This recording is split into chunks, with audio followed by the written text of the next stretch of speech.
The following is a world-class Bullshitters exclusive.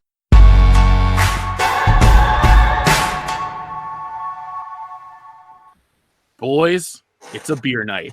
Welcome to World Class Bullshitters, the epitome of pop culture. I'm your host, Jeff Hicks, and with me tonight is the one, the only, Dion Green. Baby, boys and girls, children of all ages, I am proud to present to you Beer Night. A 1 beer, a 2 beer, a 3 beer, more! How about 1 beer for every subscriber we have? I mean, we'll be dead. Shit. Oh, God. One 100th of the way in, but yeah. Okay, it's not what it is.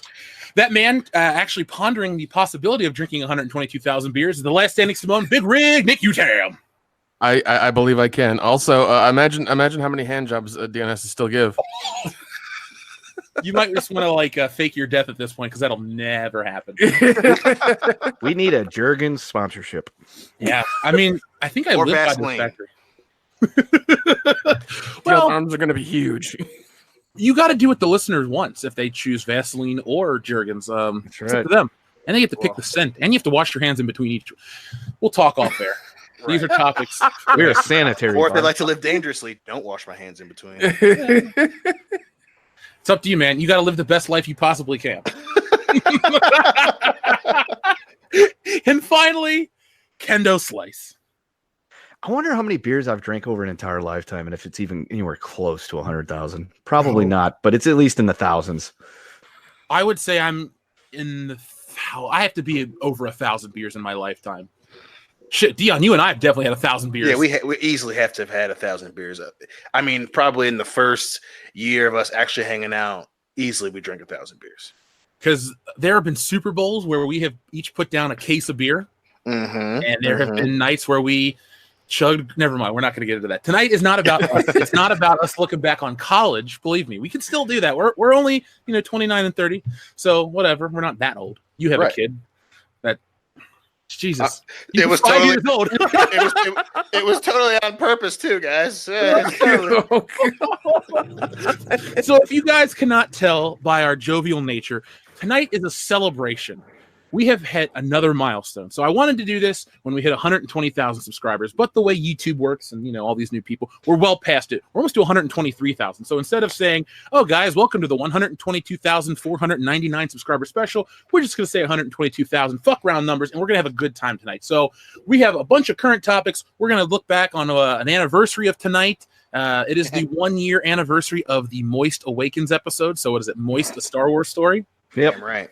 One of our most listened to episodes. I think it's, one of our videos usually gets, 200,000-300,000, but our podcast 10 is pretty good. The Moist episode, 37,000. So it's one of our most listened to shows. Yes. So if he's in the chat tonight, congratulations and thank you to our friend Brandon Moist. And folks, if you would like to relive a good memory, what you can do is you can replace the word moist with a movie title or a Star Wars quote, your choice. But that's what happened last year, and it was a lot of fun. So it's the only episode I can say I laughed so hard I got a headache. Prove me wrong. We got Logan Michael in the chat, so maybe he can come up with something to make me laugh so hard I get a headache. I don't know, but I'm excited. Now, even though tonight's show is a special occasion, we're going to start it out like we always do. We're going to thank our newest patron. So first off, we'd like to thank Kimberly Leah. And we'd also like to thank our good friend Timothy French. Thank you to both Timothy and Kimberly. We greatly appreciate you guys backing us on Patreon. If you're a $25 patron, I have taken your sizes for the t-shirts, and they're on their way. And if you are getting ready for, later in your life, we're going to have after hours for you. So be prepared for that. It's going to be a lot of fun. So, guys, are you ready to start our big subscriber special? Let's do it, big man. All right. Yes. So, what do I got? Well, our last Star Wars video was a huge hit. We'll take that back. The one before that was an even bigger hit. So it's closing in on 300,000, and it brought us this big subscriber bump. So I'd like to thank and welcome everyone that's new to the channel. I could say each week we have a bigger audience, and that would be true, but that'd be dumb. It'd be like, oh, I'm going to say the same thing each week, and it's just not funny anymore. So let's talk about Star Wars for a moment. Just a moment. We've only talked about it on this channel once or twice, but, Yeah, Star Wars. Is that still a thing? It was that movie that came out in the 70s. There was the one, and then the kid died from the missile. Right. They never made another one. And he had the scar on the head. Yeah, I remember what you're talking about. Yeah, and he got electrocuted. Is that the one where they go back to 1955? Is that one?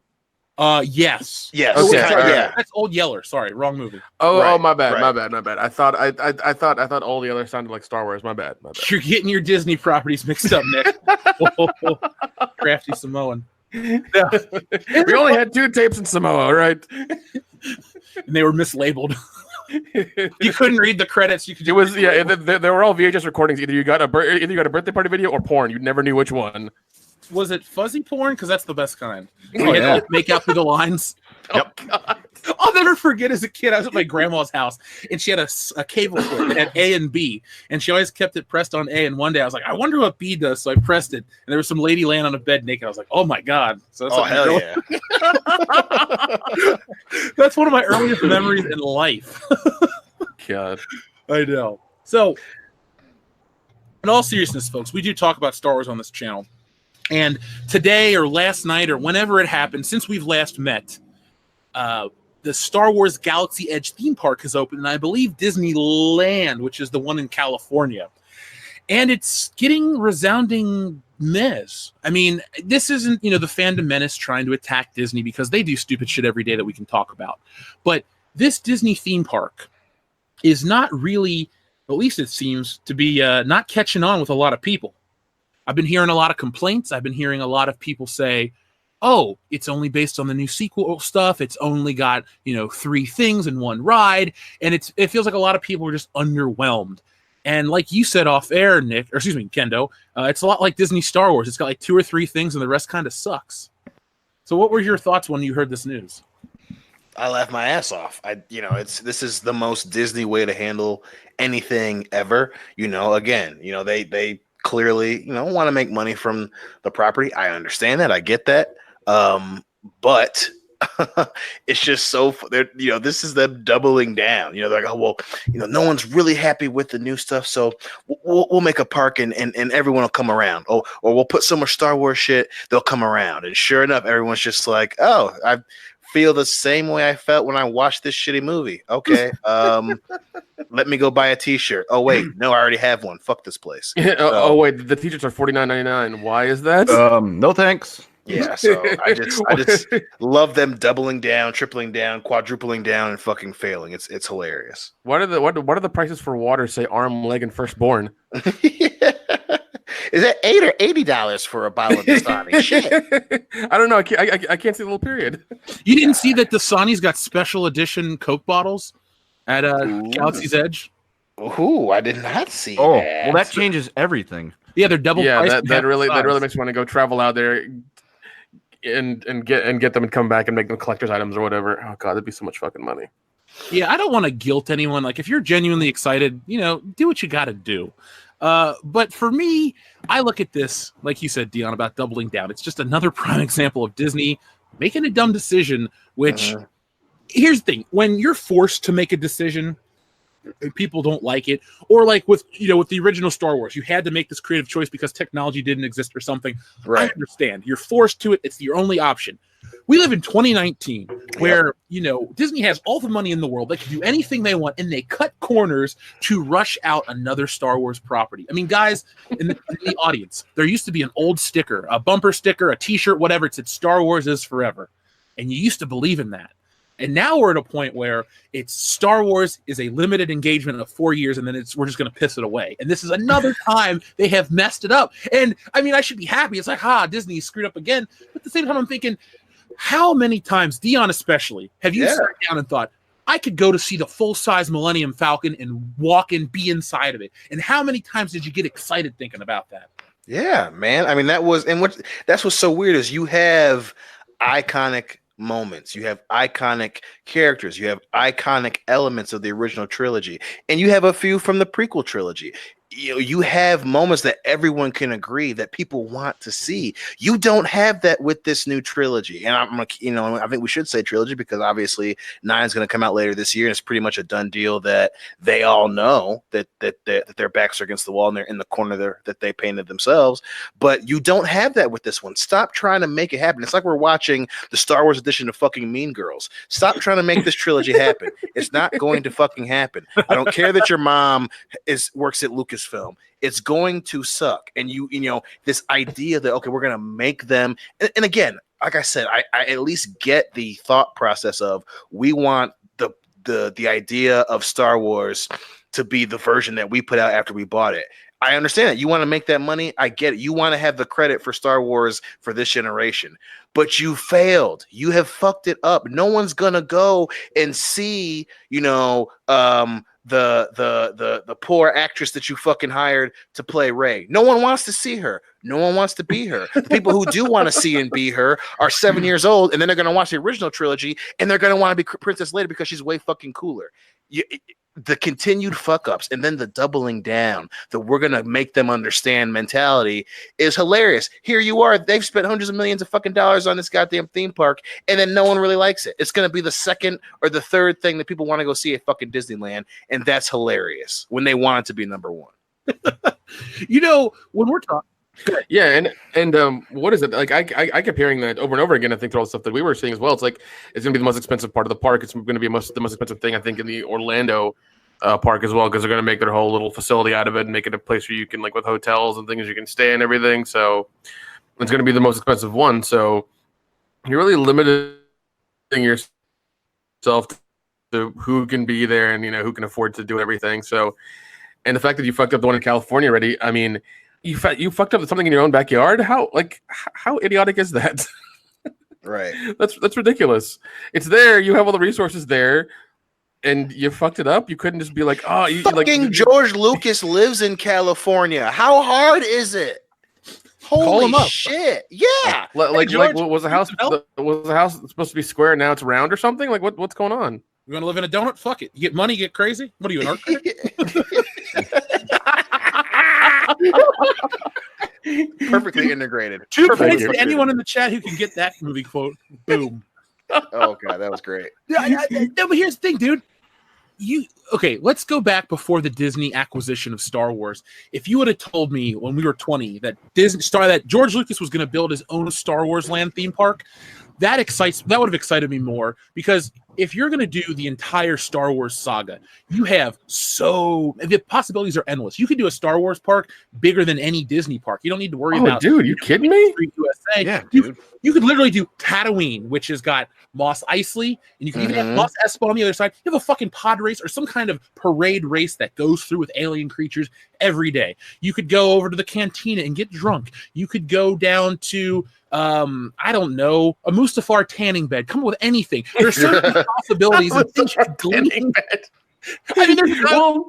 That's really good. But imagine like you're walking through it, like through the like it goes, you know, a certain way. Like, you know, the beginning is the prequels, and at the end of it is, you know, the last movie. And that's how it kind of would be, you know, set up. I think that'd be pretty cool. Which, and again, I think you guys kind of stumbled onto a point, you know, and if this is what you were alluding to, definitely stop me and let me know. But that's what's so fucking hilarious about it, right? It's more risky to make a partial park based on the part of the franchise that's divisive. You would think that it would be a sure fucking thing, the part that everyone loves, the part that everyone understands, to make an entire park out of that. It'd be worth that money, but you want to risk it and build a park. You know that not everyone loves the fucking new shit. You know it. It's concrete evidence. There's numbers to back this shit up. But instead of just spending the extra money and making an entire Star Wars park or a huge part of the park with Mos Eisley and Mustafar and Naboo and all this shit, you risk it for the part that fucking no one wants. That's what we're talking about here. Like, these are the people, instead of being like, okay, people fucking can quote the original trilogy day and goddamn night. Just make the park on that. It would be a sure bet. It'd be fuck. Money would come. Yeah, it'd be in. money. Yeah, come on. Not risk it for the new stuff. That's what's so goddamn crazy. It's like because it's there, just they're rebooting it, they're forcing it on everybody, and I think that's what they're really doing. It's like this is our stamp, even though it's a shitty stamp and we don't like the stamp and it doesn't last too long. It's our stamp, damn it. If it was the original trilogy, we'd go as a channel. I'd pay for it. Yeah, that's fucking crazy. Damn it, that'd be amazing. I don't know, man. I was gonna say I would love to go just because I want to do the Holdo experience. Where you get told off by some unlikable woman. No, it's where you get to wear something completely impractical, act like a total bitch to every guy you see, and then you get to run headlong into a wall. No helmet required. Yeah. I think that ride has a 30-minute wait. I'm not sure. You'll need to see a manager first. That's part of the ride. Once the Star Wars theme dies out, you just change it to Captain Marvel. Yeah. Jesus. My name is Karen. I need to see a manager. I love that thing so much. It's great. It's so great. No managers are safe in this God. galaxy. Well, I'm waiting for Captain Marvel, the theme park section of something. I'm waiting for that to fucking happen. if we're being completely honest, what could a Captain Marvel ride entail? I mean, literally, she's in like Idaho or where? No, wait, where was she at in the movie? She was in the middle of fucking nowhere. She went down to Louisiana California. to hang out with what's her name? Monica Rambeau's mom, Maria Rambeau. The movie's so boring visually. What like? There's a reason there's a Guardians of the Galaxy ride, but not like Captain America's World War II adventure. Because Guardians of the Galaxy lends itself to that experience. Spider-Man lends that itself to an experience at Universal theme parks. But it's funny, the things that Disney has built up, and you could say it's identity politics or whatever, like, you know, whatever bad decisions they've made, the impetus behind all them. There's a reason why they do what they do. They bet on an outcome that didn't happen. So they're living in alternate 1985. And for us that like movies, good movies and entertainment, we're living in the good future. They're stuck with this corrupt, powerful Biff, and all they do is bitch and moan about it. The only problem is they own everything, so they make us suffer by making everything that was awesome suck. Yeah, and I've never understood this whole mentality that I've heard from a lot of these places. It's like, oh, it's a fan's fault. It's a fan's fault. It's like, no, you put out a shitty product. Own up to it. If you don't own up to it and, you know, blame us, we're just not going to give you any more fucking money. That's how it's going to work. So, And I love the argument, well, if you think it's so terrible, make it yourself. Okay, motherfucker, sign me over the rights. I'll raise the money myself. We'll make a better Star Wars movie. But that will never, ever happen. So your argument, shut up. Well, plus, not only is it impractical for people to be like, oh, well, why don't you make it? It's like, motherfucker, I'm not getting paid 6 figures, 7 figures to make a fucking movie that's supposed to make money. That's their job. They're not immune to criticism just because you don't want them to be criticized. That's not how that works. When you make something that has to be consumed, particularly when you market it towards a specific group of fucking people, that's how that works. You put it out there, and based on whether they like it or dislike it, they give you their fucking money. You can't jump down my throat when they gave me something, it sucked, and I said, hey, this sucks. That you not wanting criticism is not a form of criticism. So that argument in of itself doesn't make any goddamn sense. So yeah, Captain Marvel is a prime goddamn example. They wanted to sell it to fucking women. They made that very clear, which, hey, I get it. You want to, but the way they did it was dumb. The actress they picked was fucking unlikable. The way that they went about specifically doing it in March, doing it before Endgame and shoving it down people's throats fucking had a reaction. You can't get pissed at me because they fucking ran a play and they fucking got stuffed. That's not my problem. That's their problem. It's like blaming the people at the restaurant for being mad about the food that the cook burnt. Yeah. It's not your waitress's fault. Yeah, man, you don't like the fucking food here. Get the fuck out. Okay, I will, but it sucked. Me getting kicked out. Yeah, me getting kicked out doesn't change that the food fucking sucks. That's a you problem, not a me problem. Yeah. Tell them the microwave better. I mean, it's just this Disney, just everything. You know, they keep getting caught in lies. They keep getting caught half-assing things. It's just, you know, and Star Wars. This is just another example that, well, we had to double down. We have to, bitch. You don't have to double down. You own the rights. Just put out the part that people like. Well, have you Holy heard shit. about the new Captain Marvel controversy and the drama? no, what's going on? Okay, so people are really up in arms about this new deleted scene. Now, the deleted scene is not the news I'm about to tell you. So if you're out there, and one thing we need to take into account better on the podcast is that we have a very large audience that listens to us only and doesn't know about our YouTube stuff. So if you're listening to this on iTunes or Podbean or any of the other platforms we exist on, and you've never checked out our YouTube channel, you want to, because there are, what do we have, thousands and thousands of hours of content. We have 700 videos, and my videos are not just 2 or 3 minute snippets. They're minimum 15 minutes, and they go in depth and cover a lot of stuff. So if you're out there listening, quality. thank you, sir. I actually got a message today from our friend Trent, or Chet as we call him. And he's like, hey, I just wanted to tell you, man, the last string of videos have been excellent. And I'm just like, thanks, man. I appreciate that. And, you know, people are watching them, but it is nice when somebody goes out of their way to tell you. So, Trent, I know you listen to the show. Thumbs up and thanks to you, man. But If you're out there, check these things out, because we've been covering this Captain Marvel stuff for months. I mean, Captain Marvel has altered the way that Rotten Tomatoes is now structured, which to me has made Rotten Tomatoes irrelevant. But it won't become irrelevant to the people. Because here's the thing. When I picked up that shitty copy of Ghostbusters 2016, and by the way, folks, this isn't the only time we're talking about Ghostbusters tonight, and it's a good thing. When I picked that copy up, it didn't say anything but certified fresh on Rotten Tomatoes. And somewhere in America, that logo still has value. Now, to the informed, yeah, you can laugh. Believe me, people are dumb. Trust me, I interact with a lot of dumb people in my everyday life around here. But there are dumb people who will see that and go, oh, that means a lot. But if you're out there listening, if you're in the Fandom Menace, if you're just, smart enough to read an article, you'll know that Rotten Tomatoes has now taken away the ability for anyone to rate a movie without proving it with a movie ticket or even like long-term reviews. It's like, oh, I saw this movie 6 months ago. I just watched it on Netflix. I want to review it. Nope, you can't. Nope, you can't.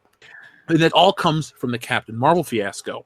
And now they're pulling this shit again, but it's on a much different level. They're hiding behind some bullshit. So let me get back to the story. Excuse me for my quick little aside. But the Captain Marvel deleted scene has been pissing off a lot of people. It's the deleted scene. Remember when she stole the motorcycle? Yep. Yeah. Yep. Apparently, she broke a guy's hand for telling her to smile. It was supposed to be a riff off of T2, but it wasn't. I haven't seen the scene. I don't care because Captain Marvel was the worst MCU flick. Don't at me. Seriously, it was garbage. But now, That was bad. if you're on YouTube and you're making videos about Captain Marvel's deleted scene, you're being struck down by Disney officially. Oh, wow. Yeah. Holy shit. Oh, my God.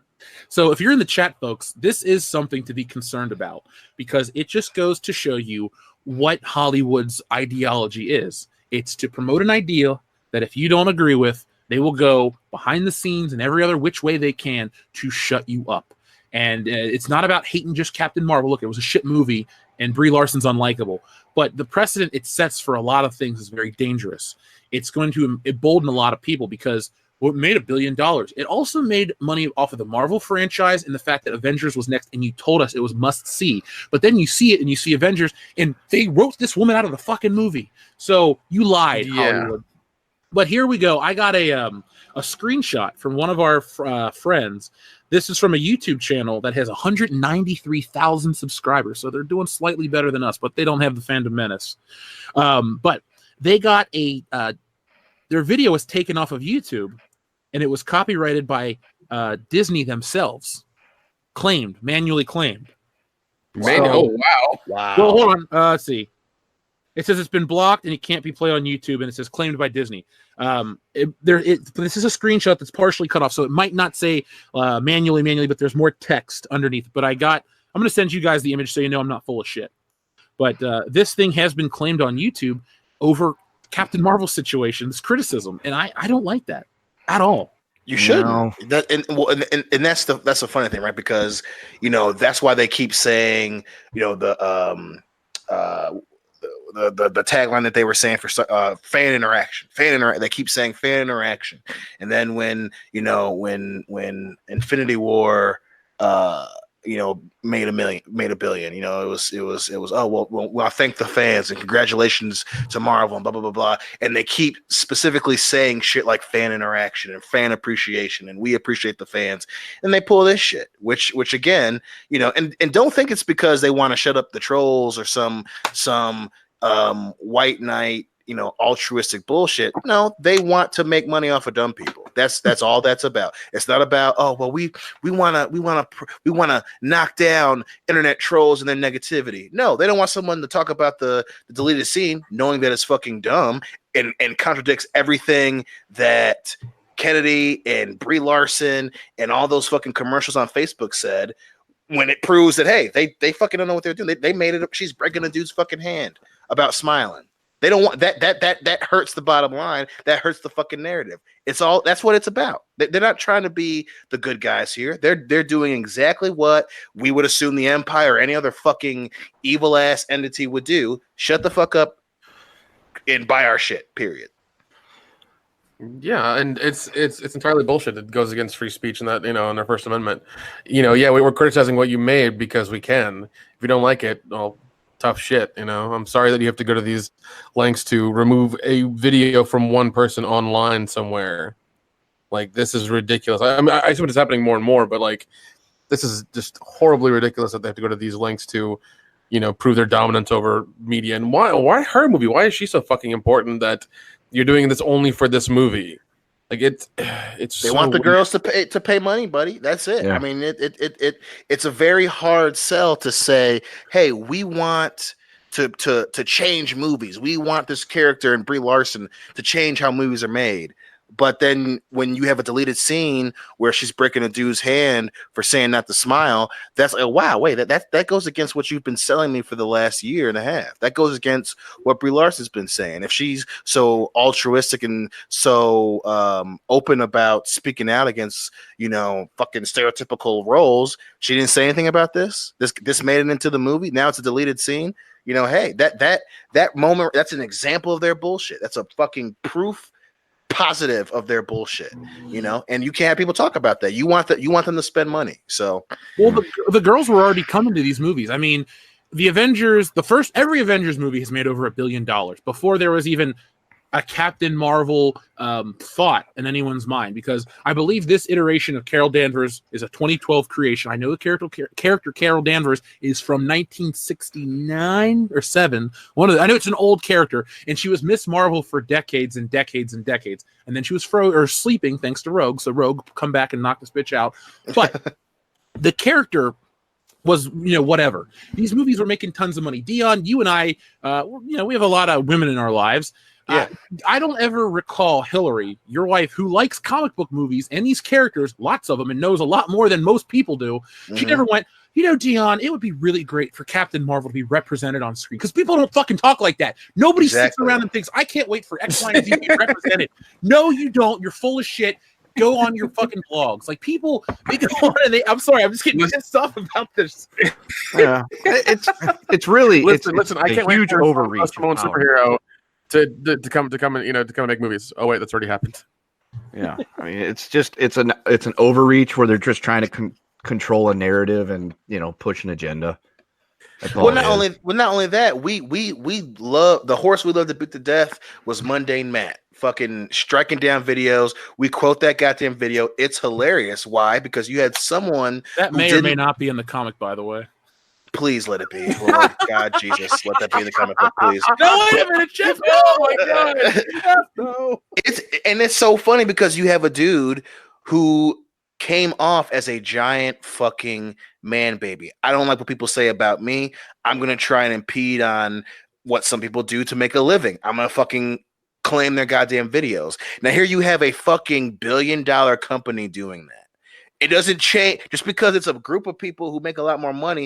It doesn't make that less hilarious. It doesn't make them look less like giant fucking man babies. A fucking company who paid to have the fucking scene filmed. They wrote that. Someone wrote it and they gave it to the director, and the director helped the fucking actors go through the scene, and they cut and they printed that shit, and it was a part of the movie. So that's their fault that it's in the goddamn movie. But someone talks about it, they want to fucking strike them. They want to fucking get the video taken down. Bitch, you made it.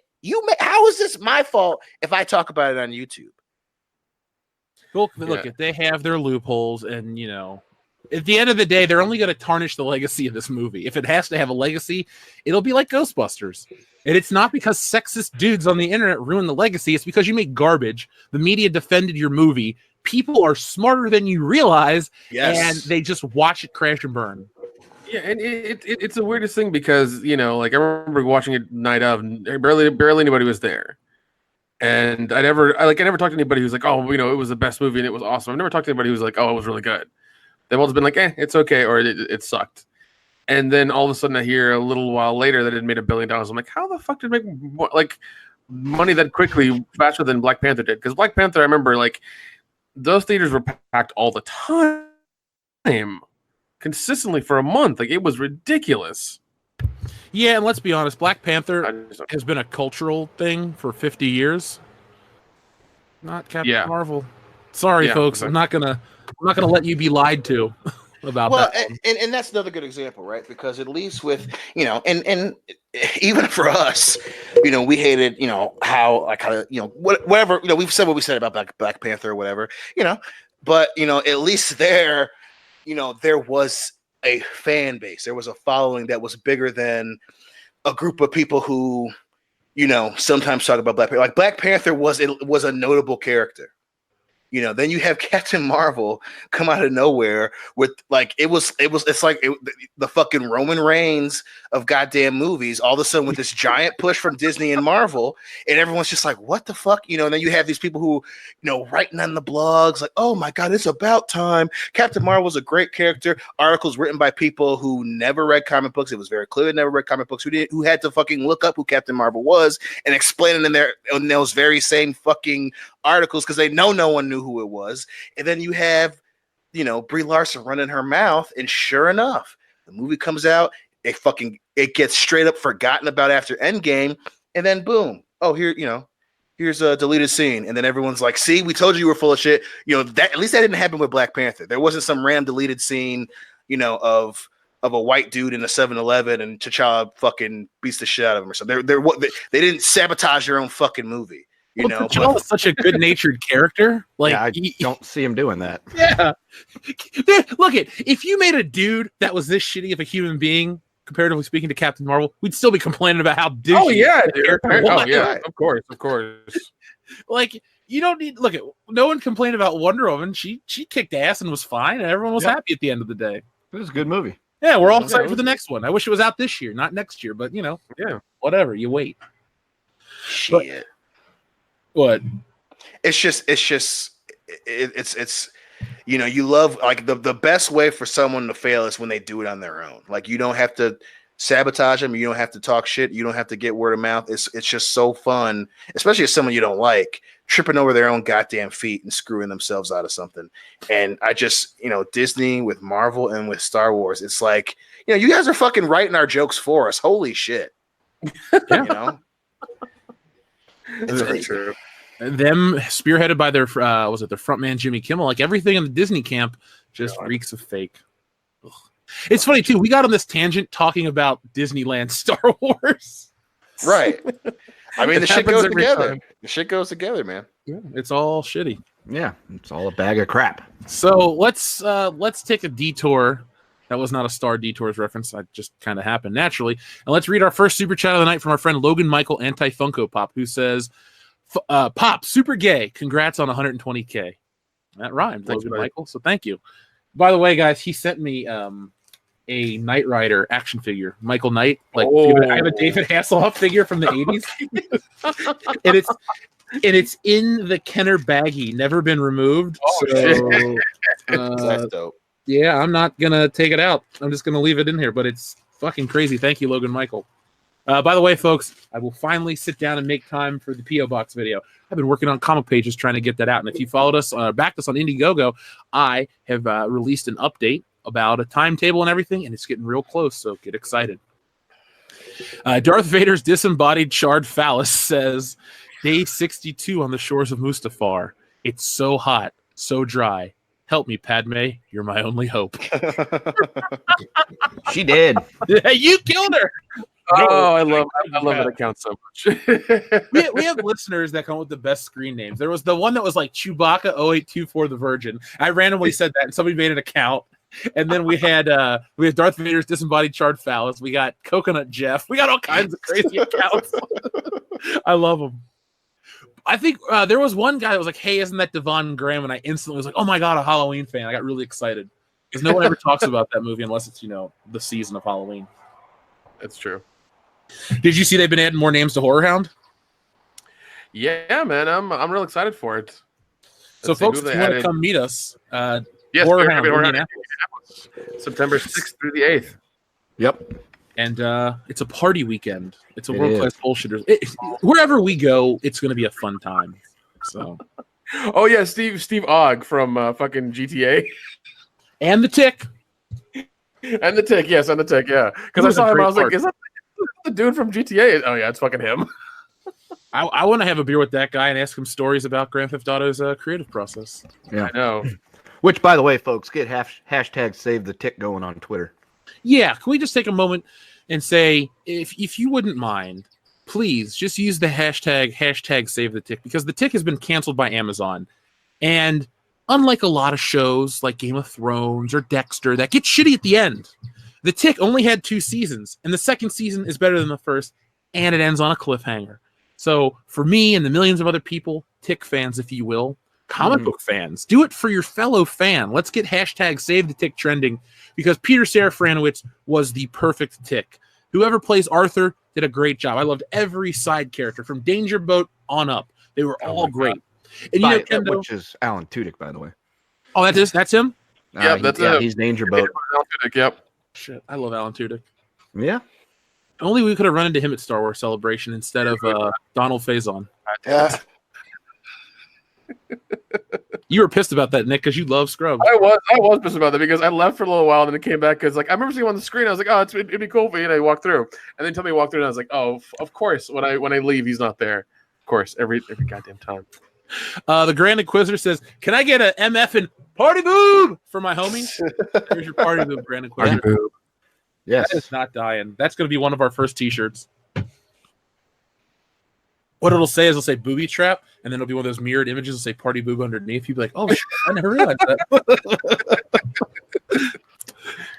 Down Forward Punch says, Moist Wars, Episode 9, The Rise of Moist Walker. Ew. Why is he so moist? I'm not one of those people who's bothered by that word. I just think of cake every time somebody says moist. I know, same here. The band? Those old commercials on TV. Yes, the band, Kendo. Yeah, I'm going the distance. Yeah. Long shirt and or long skirt and a short jacket. Yeah. Yeah. I like that song. Short skirt, It's long actually jacket. a good one. Yeah. You ever seen the music video? It's been a while. That was the reason I got into that band, because the music video was literally them handing, or just a disembodied hand giving a CD player to a person on camera, and the whole song would play, and people would go, "This is good, this is good," and then it would stop, and they go, "Is that it?" And there was just people like randomly dancing. It was one of the best music videos back in the day, and it made me become a fan of the band. So They're not Cake- terrible. No, I won't go They have see some them in good tunes. concert. But, No, yeah, and I'm not gonna like buy their albums or anything, but I'll listen to them on Google Play. That's I pay that's for right. it. So. Yep. Yep. Did you hear the greatest concert of all time, Kendo, is happening, but not in America, and I can't go. What would this concert be? It's Tenacious D opening for Weezer, who's opening for the Foo Fighters, all on one bill. Oh, dude. Oh, that's a Yeah, decent I heard show. about that. It's happening in like Denmark or something. I think it's South America, but I'm a little jealous that I can't go. So I'll moist walk my ass to South America. How's that? There you go. Salvador says Superman 4, The Quest for Moist. That sounds like a good adult film. It does. Just saying. Let's see, where are we at? Red Monarch says WCBS support funds. Sorry guys, I will chat this later. Having happy hour beers before Godzilla. Hail the chat and the fandom menace. Oh, nice. I dig it. We're gonna be talking about Godzilla in a few moments. None of us have seen it yet, right? Nope. No. Going tomorrow. But we will see it for next week. We'll just talk about it now. We'll see it for next week's show. And when we get the time, we're going to sit down and we're going to record a Godzilla 98 commentary for our patrons, because why the hell not? You know, Godzilla actually inspired one of our questions for tonight, and we'll get into it a little later. And believe me, Godzilla 98 nostalgia is hitting hard right now. Watch, we're going to see it and it sucks, but still. Well, yeah. Memories of it. It's not a good movie, but it'll be fun to watch it together. Come with me. Oh, I did listen to that entire soundtrack, though, at the gym, the Godzilla shit. soundtrack. Oh, God. Holy shit. Oh, God. Dude, Jeff, I just had an idea. What's that? Godzilla came out in 1998, correct? Correct. So it's 21 years old. Yeah. Drunken commentary. Boom. I like It's it. not going to be a regular commentary. We're going to have to do a drunken commentary on it. That should be our new rule. If we're talking about a movie that's 21 years old, we celebrate with a drunken commentary. Done. So if anybody wants a Patreon commentary from 1998, it will be drunken. Just be prepared for that. Now, should we get into the semantics of it and be like, if they requested, I don't know, Small Soldiers, which didn't come out until like August, do we wait to drink or do we just drink and say fuck it? Well, It's fine. It doesn't matter. yeah, I was going to say. I say we wait. I say we wait because we don't want to give a minor any alcohol. That's a good point. That is a good point. We don't want to lose our liquor license. Right. It cost me a lot to get that thing, dude. Yeah. Once you lose your liquor license, the bar just goes downhill because people aren't staying for the ambience. I'll trade my play button for the liquor license. Which, by the way, I still haven't gotten the play button yet. Google. I'm not surprised. Yeah. Yeah, really. I got the check mark though. But not Yeah. the play button. So, it just goes to show that we're YouTube official. Folks, go ahead and tweet YouTube, letting them know that we need our play button. Hashtag save the tick. Yes. Everything that you do in regards to the Fandom Menace, please use hashtag save the tick. We're It's really very not important. just joking. Yeah. I know people will be like, oh, you guys are just being sarcastic because you guys are like that. No, we legitimately want to save the tick. We love that show. It's a wonderful show. Please help us. Yeah, If I could donate my time to make it happen, I would. Like, I don't know. We'll be Nick, you'll be a production assistant on it, and I don't know, I'll be Arthur's stunt double. Yeah. If I could win the Powerball, I would use that money to help hashtag save the tick. Yeah, if I won I think Amazon has enough money to save the tick, honestly. yeah, Well, but they're not. They have the weirdest thing to do with shows. It's the man's worth like billions, hundreds of billions of dollars, and you can't like save one fucking show. You can't let it go for 10 seasons. How much is that going to cost you, really? Well, he is going through Really? a divorce and he didn't have a prenup. So, But I he's doubt gonna- it's the tick's fault. Yeah, but it says like that's his problem, not maybe mine. it is the so, tick's fault. Maybe he found out or his wife found him cheating on her, but he was watching the tick while it was happening. So she's like, that damn Peter Serafinowicz, it's all his fault. But Darth Maul died. He paid the ultimate price. Let it go, Mackenzie Bezos. I think that's her actual name. Let's get back on track because Down Forward Punch says the hunt for Red Moistober. Oh, Moistober standing by. That's a pretty good movie. I like it. I like it a lot. I do actually like it a lot, even though it's fucking Sean Connery is a Russian guy that never stops being funny. Question for all three of you guys. Yes. Is that the best Jack Ryan film? Your choices would be like Hunt for Red October, Right. Patriot Games. Clear and Present Danger, that one with Ben Affleck, and then what's his name? Some of All Fears. And Some then, of All Fears, the John Krasinski show. I like Some of All Fears a lot. I really did enjoy that one. Clear and Present Danger is really good. I gotta go Clear and Present Danger. I'm gonna go Patriot Games. Well, Patriot Games is good. I mean, you can't lose with any of those, really. No. That's true. Well, the only reason I would say Patriot Games over Clear and Present Danger is Clear and Present Danger is the one where he goes to South America, right, and fights the drug lord. Yeah. And Patriot Games is the one with Sean Bean. Yeah. I liked that one more. But do you remember the whole trend of '90s action films with the Irish terrorist settings? Oh yeah. Dude, it was crazy. It was topical. Yeah, it was. It wasn't too heavy-handed. I don't recall it being too heavy-handed. No, it wasn't. I mean, the only one that was kind of laughable was the one with Brad Pitt and Harrison Ford. What's that one? Where it's Devil's just Own. where Brad Pitt has a shitty Irish accent. That's really the crux of the failure of that one, because he's just struggling. You see the pain in his eyes every time. He was just warming up for his role in Snatch. Plus, I just like Clear and Present Danger because they got another character from Tom Clancy's book. That's who William Dafoe plays, which, the little double header is what makes me giggle.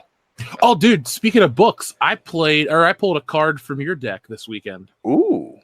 So, folks, when Dion talks about reading Star Wars novels, it's not just like, oh, I'm going to tell the audience I've read more than I actually have. Dion, I've been to your apartment countless times. Hell, I lived with you at one point in time. Yes. Last time, when you lived at the last apartment you lived at, I'll never forget. I was in the back extra bedroom sleeping, and Dion has all these Rubbermaid containers. They're mostly full of like DVDs, but you go into these last 2 or 3 and they're full of Star Wars paperbacks. And I don't mean like, just, whatever, like they got a couple in them. They're filled to the brim, and you can tell he's read these on the toilet. So, Dion, I went out and I bought a whole bag full of Star Wars books. I saw your post on Facebook. I was just like, yes, and now I'm starting to read them, and I'm really enjoying them. Yes. You got a couple of the good ones. It was I was proud of you, man. It was happy stuff. Well, I really like this Black Fleet Crisis Before the Storm. The only thing that sucks is I picked this one up, and I didn't realize that I didn't get the entire saga. So I'm going to basically read part 1 of this and then jump into another trilogy of books. Yeah, part 1's awesome, especially the part with Lando and getting it's the first one in that one is pretty good. The other 2 I don't like. That's my least favorite series of the novels is the Black Fleet Crisis. Well, you know this. I have one rule, and it's got to be based off original trilogy era stuff, and I'll read it. Absolutely. So when I get done with these books, we'll have a discussion about them on air. We'll invite some fans on to talk Star Wars books with us. Fuck yeah. Damn it. I guess I need to start reading some Star Wars books too. Yeah. I mean, it's not like I could, just send you some. I'll go to the Half Price Bookstore. Yeah. I'll go to my used bookstore person that I used to go to all the time and see what Back they when you got can there. read. Yes. When I was reading analog and not digital style. Brian Lake style. No, that's anus style. Anal log. Yeah. I hope he still listens. Brian Lape, the anal log. Oh yeah, he'll listen. He'll be in the chat pretty often. Hey, Channel Dad, if you're listening, hi. Logan Michael, here's a great one. Dion, you'll love this super chat. Everybody will love this one. You want to get moist? Come on, let's get moist. That's it right there. That's my favorite one so far. You ever dance with the devil in the moist moonlight? Huh? That's something I like to ask of all my prey. I just like the sound of it. Where are we at? Brandon Moist. Here he is. I am the Moist. Happy Moist anniversary. Well, thank you, Brandon. We couldn't have done it without you. You the man. You are the moist man. The guy who couldn't use his real name on social media because they thought it was innuendo. That's the best fucking problem to have. Yeah, I can't use my real name. Well, Butt Cheeks Johnson, we just found you offensive. Sorry, huge Wang Johnson. Did you ever see that old SNL skit with Nicolas Cage? Where No. he is getting ready. Him and his wife are about to have a baby, and he's like, Brad this. And he comes up with all these terrible ways to make fun of somebody's name. And you can clearly tell this guy has a chip on his shoulder. And then at the end, he gets a UPS package. Rob Schneider delivers. He's like, I got a package for one Mr. Asswipe Johnson. He goes, it's as we pay. And then it just ends. That reminds me of. Yeah. Zaire says, thoughts on the Galaxy Edge lightsaber stuff. So you can build lightsabers at Star Wars Galaxy Edge at Disneyland. Yeah, you could do that at the Disney shopping center in Florida as well. Like they had a little place where they had a big Disney store and you could build a lightsaber there too.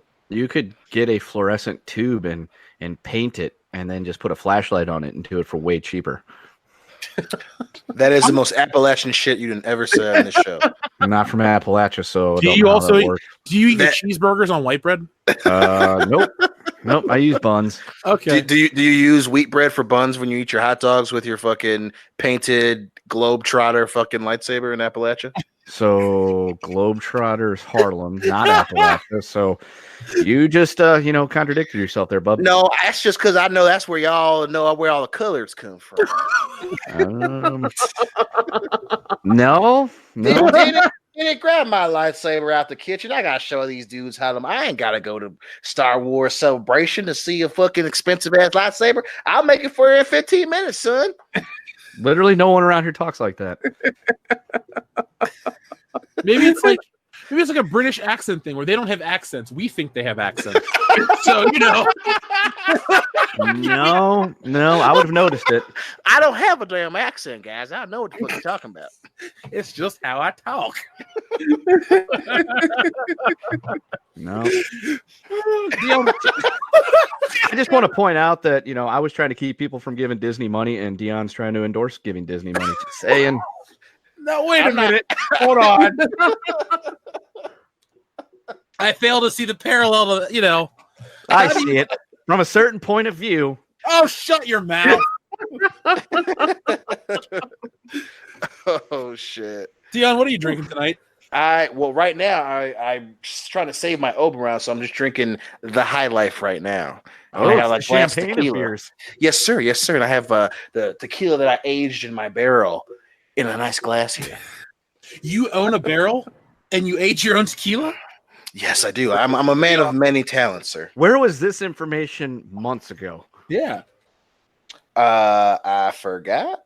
You could have been aging us a nice tequila for Horror Hound that we Yeah. could have shared with superfan Adam Shawhan and Dr. Coffinhouse and whoever else would show up at the table. Or what's his name? The guy that always brings us tequila. Oh, Tim Riggs. How did you Yeah, forget him.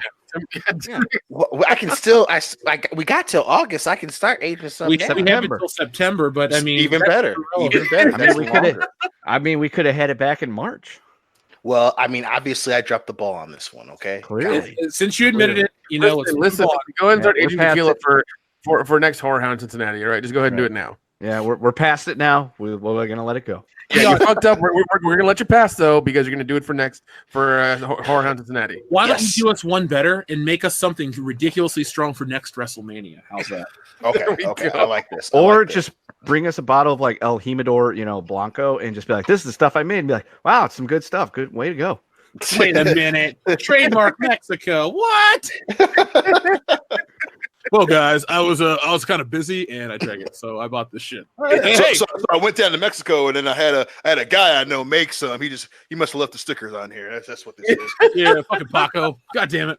I reuse old bottles. It saves money. Yeah, Here, bro. no, man. This is a bottle. It hasn't been opened yet. See, that's how good my sealing process is because you think it ain't been opened yet. I don't know, guys. I want to believe him. Well, he is my best friend. I'm going to go with okay. Why would he lie to us? I would hope that would never, ever happen. It would, y'all. It would. Anyway, though, Zaire, to answer your question in more detail, personally, I would never want to get a custom lightsaber because this is a little insight onto who I am. I'm one of those people, I like things, like I like Star Wars, I like Indiana Jones, but I don't want my own interpretation of shit. Like if I want to get a lightsaber, I want Luke Skywalker's lightsaber. Just, same handle, best, most accurate one, metal, best sound effects possible, that kind of shit. Same with like, I want an Indiana Jones costume. Well, if I'm going to get one, I want to get the exact style hat and all this shit. So I don't want it left open to interpretation. I want, 1-to-1, just a replica type of thing. So for me personally, I would never go build my own custom lightsaber. I have no interest in learning lightsaber, fencing or fighting styles because I got Jesse Milestone to teach us. But I don't, it's just not my thing.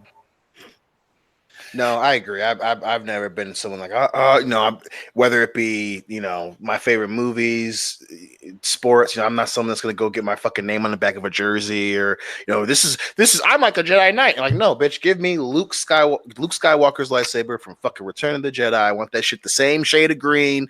I don't want my own shit. I was in the goddamn movie. I didn't come here to see me be in the goddamn movie. Exactly. I came here to see this shit. Yeah. Do you prefer his green to his blue lightsaber? I do. That is his green lightsaber is my favorite lightsaber. It almost killed Kylo Ren and changed the character. Yeah. God damn it! Don't remind me. I was so ashamed. Don't be ashamed. He's a pussy, Luke. You know what the best part is? We actually tricked the audience to believe this is our 122,000 subscriber special. This is actually a viewing of The Last Jedi. So, folks, that's a 0 and press play, right? Fuck that movie. Don't do it. I was cleaning my office and I found the Blu-ray copy of it and I almost threw it out the window. Seriously, Gross. I fucking hate that movie. Yeah, I'm gonna have to be very drunk in order to buy that fucking shit. I just can't. Hey, if I look at that was the most important movie of my life because if I wouldn't have seen it, we wouldn't have had good channel growth. But if I wouldn't have purchased it, Ethan and I couldn't have done our video and became the High Council. It's a good point. It's a good That's point. true. That's true. So thanks, The Ryan silver Johnson. lining. You dick. Round-headed bastard. Yeah, I'm starting to feel these beers. I'm 4 deep and they're 12% each, so Beautiful. Oh, shit! I'm happy. I'm We're really happy. we're about to get sassy Jeff on deck. Oh no, Right. you're about to get very, happy, Jeff. I'm just gonna flow through everything. Gonna get nutty. Well, Logan Michael, anti Funko Pop, thank you very much. Halloween 4, the return of Moist Myers. So you mean Judas came back from the dead? Because that's the moistest of Myers I can. Ooh, Oh shit. we all had matching boners. You know that chick was in Playboy? Yes. Oh yeah. Sandy Johnson, I think, is her name. Sandy Johnson. Titties. I really think that's her name. Sounds like a porn name. Sounds like a porn. Sometimes the universe just gives you a name and you know what direction you're gonna fucking head in life. Peter North. Yeah. Coming. Richard Johnson. What do you do with a name like Ron Jeremy? You got 2 first names? Well, gotta do porn. Yeah. I guess I just gotta go fuck some bitches. I guess not appearance in Ghostbusters. So That is the best part of the a film. guy I went to college with went and opened a bar in Key West called Sandbar, and they see Ron Jeremy in there all the fucking time. And every time he's in there, he sends us pictures of him pass out the fucking bar on a stool, just sitting. sitting up with his head down at the bar, passed out, and it's fucking hilarious. Oh my I'm just God. like, every time I see him, I'm just like, yeah, that's why he's one of my heroes, and I get it now. Not his He's career choice. chilling at Key West right now. That's all he's doing. He's just down. I mean, Apparently, wouldn't you? Fuck yeah. I mean, dude's made a mint banging, Christie Canyon, and now he can just go retire and get drunk all the time. I mean, damn, that's a life. Is it though? I feel like he's probably very lonely. I mean, you don't have to bring the fucking human element into it. Jesus yeah. Christ. I'm drinking, man. I'm starting to think about this. Is this one of those don't meet your hero type moments? I think it is. Yeah. I get it. It'd be a lot cool if you had like friends down there with you, so you're not, drinking your sorrows away. But also, he's old and he's balding, and everyone knows what his dick looks like. So I feel like he still came out ahead. Yeah, Everybody, let's go ahead and tweet, out there that we love Ron Jeremy. # save the tick. And make sure you Somebody tweet, Jeremy, I hope you're doing okay. # save the tick. Yeah. Is he on Twitter? I have no idea. Hold God, on. I hope so. Those are two names I try not to type together. Yeah, his media section of his Twitter might be something you might want to turn your phone away for. It's like, Ron, no. Salvador says, Galaxy's Edge offers blue/green milk and it's not soy-based? No. I'll bring my fight milk so I can fight like the crow. I'm cultivating mass after all. Dude, that is one of the best episodes of It's Always Sunny. Oh, God. Side note, Ron Jeremy does have a Twitter. It is real Ron Jeremy. At Real Ron Jeremy, # save the tick. What were you saying, Kendo? No, I stepped away for a second. I thought I heard you yelling for me. Oh, no. Salvador, the Fight Milk episode is fantastic. You see that one, right, Dion? Oh, yeah. Where the fighters are shitting their brains out. Yeah. Cut weight. I gotta watch an episode again. I gotta pick up on Always Sunny again. God damn it. I haven't seen the newest season, and that was intentional because season 12 felt like the show should have ended there. Yeah. And I know that. I mean, because I know I follow the shitty Always Sunny meme page. Oh, shit poster. And I'm just like, everyone's meh on the newest season, so I'm just like scared to watch it and have my heart broken. Yeah, the first few episodes of 13, it was just like, yeah, this is not good. Oh, gang, you should have quit while you were ahead. I know. Just go back to failed shows on Fox, and then we'll reconvene later. I was gonna say there was one episode that I do remember actually being good. It was they made fun of all female reboots and things by the box. They do the box challenge, but it's all female characters from the show. It's sweet. And he's like, yeah, well, it'll be like it's all females. It'll be the same thing, but it'll just be all chicks. People will get it. Yeah, and they lampoon that idea pretty good. So that episode was good, but there was other ones that I saw this season. I'm just like, probably should have quit a while ago. Speaking of all female reboots, let's see how The Hustle's doing in theaters. So, does anybody remember The Hustle? Shit, you just reminded me of it. I haven't thought of that shit in weeks. Yeah, I forgot about that one. My God. So it's a remake of the fantastic film Dirty Rotten Scoundrels from 1988, I believe. Yeah. Shit. Okay. So, okay, great. It's got a worldwide box office of $67 million. Ooh. On a budget of not available. Of course. That's probably that's a good sign that it's bad. Would you like to guess where it ranks for all-time domestic? Second from the bottom. I'm gonna say 2,563rd. Jesus Christ, you are close. 2,599. Damn. I'm in the ballpark, boys. Just so you know, the budget was $21 million. Yeah, that movie. I mean, it made a profit. John Wick made more. I find the budget, but it's there, $21 million. Thanks, Box Office Mojo. You're completely reliable. God, who was in that again? Anne Hathaway and Rebel Wilson. Oh. Is that her real name? Rebel Wilson? No, it's something else, but I can't. I remember looking. I think she has a different name. Okay, Rebel Wilson. Rebel Wilson is her real name. For real? Rebel Melanie Elizabeth Wilson is an What Australian a terrible actress. name. Well, she's Australian. They don't have the greatest ideas down there. Paul Hogan. Yeah, but that's a normal name. He's an anomaly. That's true. The first thing people think about in terms of Australian cuisine is fucking Vegemite. That's what they brought to the world. That's true. That is true. Damn, she's gonna be 40 soon. Who? For real? Rebel Wilson. I didn't realize she was that old. Oh my god! Rebel Wilson's 40? God damn. Late bloomer. Way to go, girl. I'm proud of you. I mean, outside of being in shitty movies, but I'm still proud of you. She was in Pain and Gain. That was pretty good. She was hilarious in Pain and Gain, but for every Pain and Gain, you get Pitch Perfect. Well, I don't have a wife or a girlfriend that I have to sit through that bullshit with. So Thank God for me, my wife didn't want to see Pitch Perfect. So I'm still, but the Rachel papers are calling your name. We didn't have to talk about that. We have to talk about that. You know, that was a mistake that she made. Fine, plan for keeps or whatever. Remember the time you guys watched Buffy the Vampire Slayer and you're like, Hillary, can you stop watching the same fucking episode? You guys have gotten into fights over the dumbest shit, and I'm glad I was there for most of them. Yeah, that's what happens. We just got in a fight earlier about her. She kept spitting on the goddamn balcony. I said, spit over the balcony. Stop spitting on the balcony. Are you sure that wasn't D2? It could have been. Well, he'd be shitting on the balcony. Don't give me the suck it. Get out of here, you HBK. More like HB, get the fuck out. Thunder Robot says fans should relax. The park is only a soft opening. No. Listen. And who said that? Thunder Robots.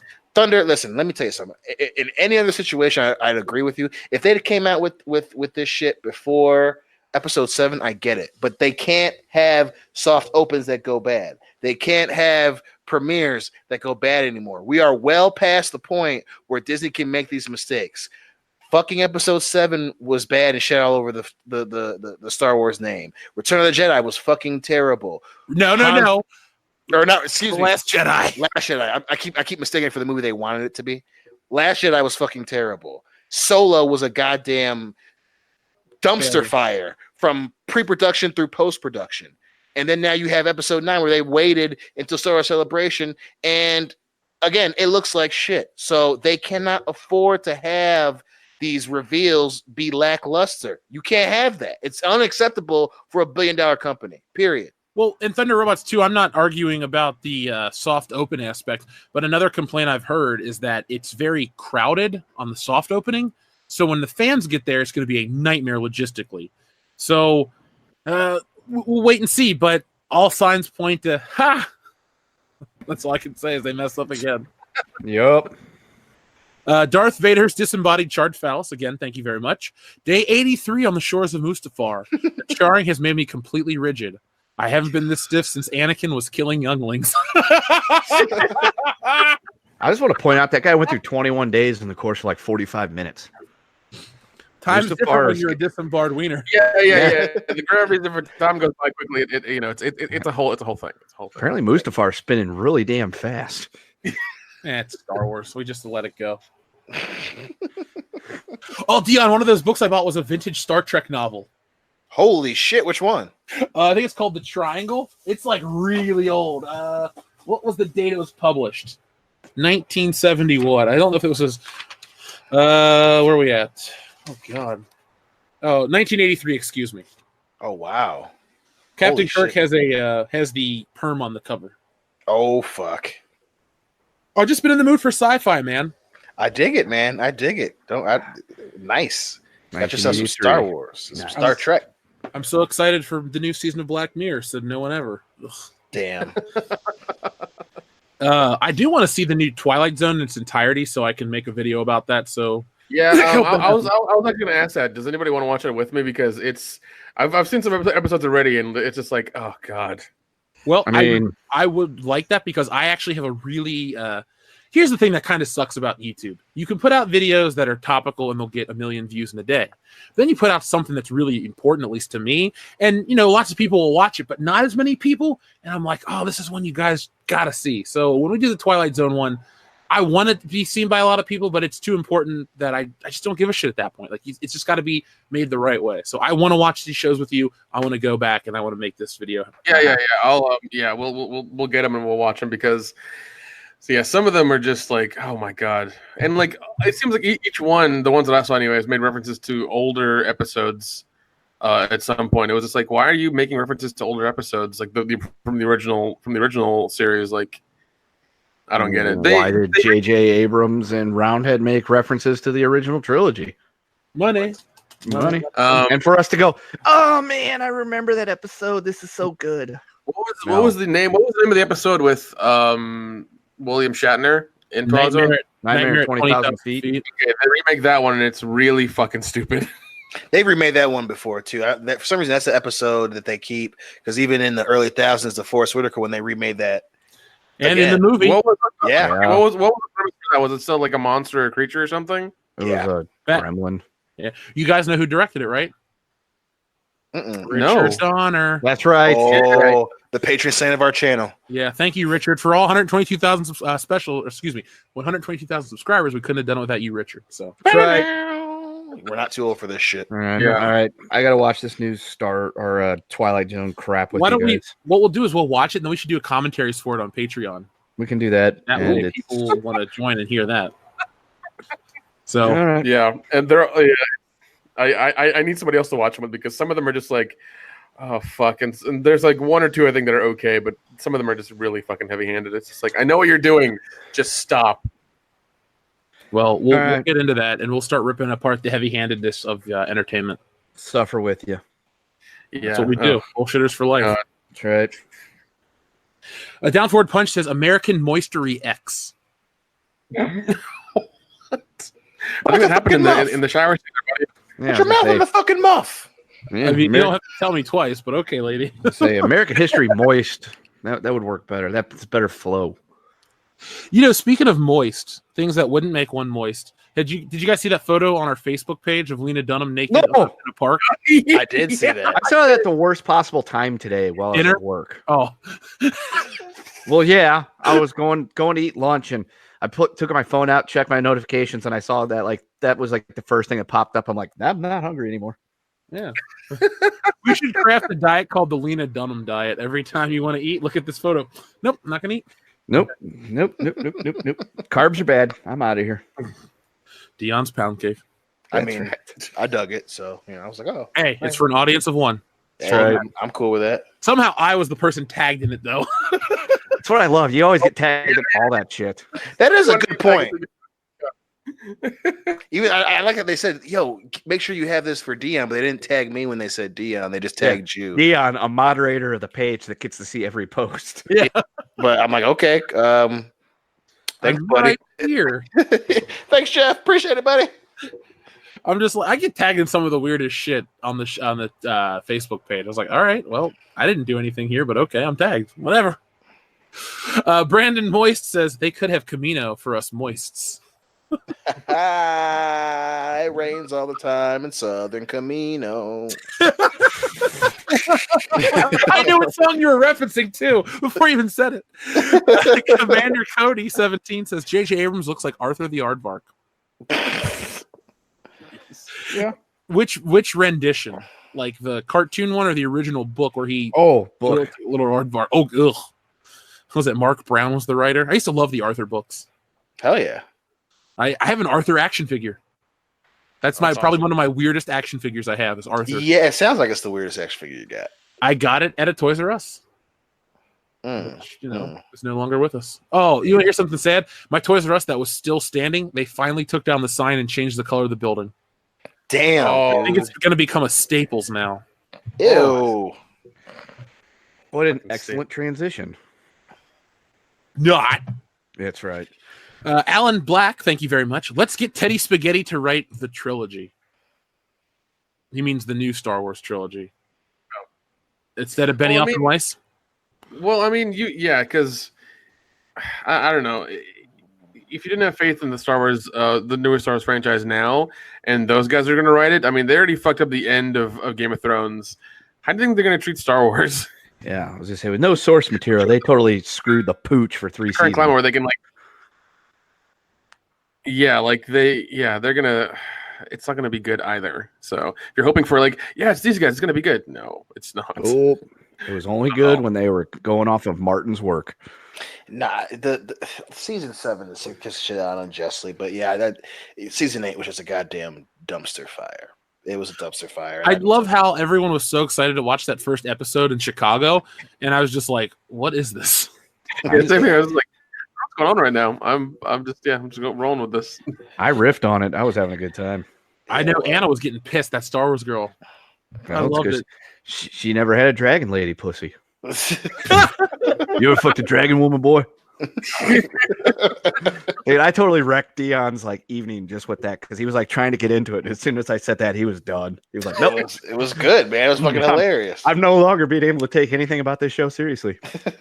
Folks, if you ever hang out with us, don't try to watch a TV show or a movie when we're together because we can't get anything done. We're just always bullshit. And then the other spot, like, don't like try to talk yourself up where you're like, well, usually I get like, I'm just gonna laugh in your face. Like, don't try to talk tough, especially if you're 190 pounds lighter than me and you're 5'2". Like, don't do that. Is she 5'2" or just an even 5 foot? Probably I think she's an even 5 foot. Even 5, because I get real. I'm like, no, you don't. Shut up. Maybe 85 pounds. I was actually bigger than her in kindergarten. Yeah.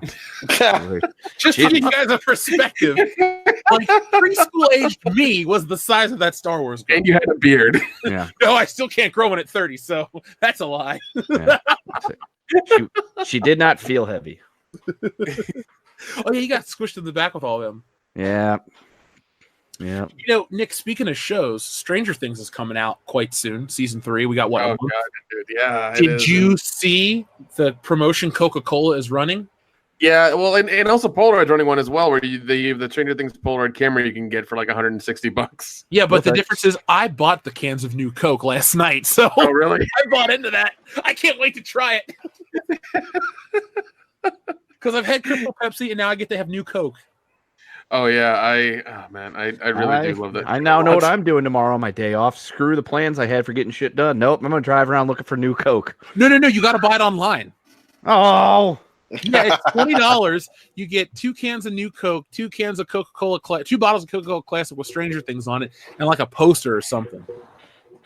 Oh shit, dude! Send me that link then. I'm gonna do it right now. Yes, just go to CokeStore.com. I don't want to advertise for them. I wonder if I can get it from. I wonder if I get it from the Coke Museum that's here in town.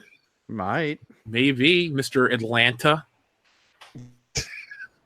By the way, we're gonna take a break from the super chats for a minute because I wanted to talk about something serious for once on this podcast. It doesn't really reflect the fandom menace, but it's something that I think is important. And Nick, speaking of being in Atlanta, it impacts you directly. Yeah, it does. So, folks, you've probably seen the articles talking about all of these film companies threatening to pull out of Georgia if this bill passes. Now, we're not here to discuss the morality of the bill. We're not here to discuss your politics, our politics, but we're here to discuss how full of shit Hollywood is in regards to trying to take a stand when in reality, if their money will be impacted, they're just going to shut up and roll over real quick. Well, Nick, now you go first. Since you live down there, you're involved in the filming industry. You know people that work on shows and movies every day. What's it like for you who lives in the thick of it? I mean, there's a little bit of people are getting a little antsy right now. They're wondering what's going on, especially hearing all this stuff from these major studios who have been, especially with Disney recently saying that they're going to pull out, especially with them doing for the last 10 years. Most of the Marvel movies down here, it's been a little, people are a little scared and skittish. With Netflix, the same thing, because they finished Stranger Things like a year ago, probably almost, and they're just probably editing it down to when it's going to be on. But it's odd because I keep hearing that they're going to go back to California and film there, and they're going to go up to New York and film there, find some other states to film. First of all, good luck, and I hope you enjoy spending way more money than you have before. Second of all, why are you shitting on people who live here? Like, I don't understand that. I guess you can blame us because I guess we put people in office to do this, and it's kind of our fault. But I mean, in the end, the bill does not reflect who we are, and people are constantly trying to fight it. There's groups and groups, trying to fight it, get it thrown out. But why are you penalizing us and not the government? It's kind of like if you didn't if you live in if you live in America and you don't like Trump, why don't you're going to leave America and go have your studio in Canada? It's the exact same thing as that. It doesn't make sense. Well, my question is, why is this a fight that Netflix is trying? Look, I know why it is. It's a rhetorical question, to be honest. Yeah, but I just don't think this is really a Netflix or a Hollywood fight, because all it's going to do is trickle down to us. Well, this movie was inflated, the budget cost, whatever. Yeah, that's also going to do, because the tax incentives here are ridiculous. And so you're going to spend 10 times more money filming in California. You're going to have to go through all the permits and deal with traffic and all that bullshit. It's going to take you longer and more money to make your movie because of that. Or you're going to go to New York and try to do the same shit. Good fucking luck. Well, I don't know the politics. I don't know any of the ramifications of this, because it's not something we're going to talk about here. But do you think this is actually, like, okay, let's say the bill goes through. Do you think Netflix and Disney and all these other companies that are threatening to do all this shit are actually going to put up, or are they going to shut up? Well, here's what's going to happen. They're going to look at the money that's going to cost them to move and to go somewhere else, like back to California, like they keep stating, and they're going to be like, well, we might not do that. We might just give proceeds or money to groups that are against this bill or whatever, and have them fight it or be part of that thing, which makes more sense. It makes them look even better, because they're not just pulling out of of Georgia and killing 92,000 jobs. And like, I think what was the number last year? Oh yeah, $6 billion in revenue. So you're going to kill that. You're going to kill that many jobs, and that much money to to a state because their politics are a little shitty. Like, really? You guys live in California. Have you seen your politics? They're not exactly stellar. Dion, what's your take on all this? I mean, I've said it before. I mean, if you believe in something, you believe it all the time. So, I understand Netflix and other companies, trying to make a statement, especially when it's pertaining to a law they don't agree with, and I get that, right? And wherever you fall on that, it says something when a company takes a stand against something they believe is wrong, or there's something they believe is right. But as I've also said, it's not going to change simply because of Netflix doing something that they think is right. All these companies are full of shit, and I may agree with you, I may not agree with you.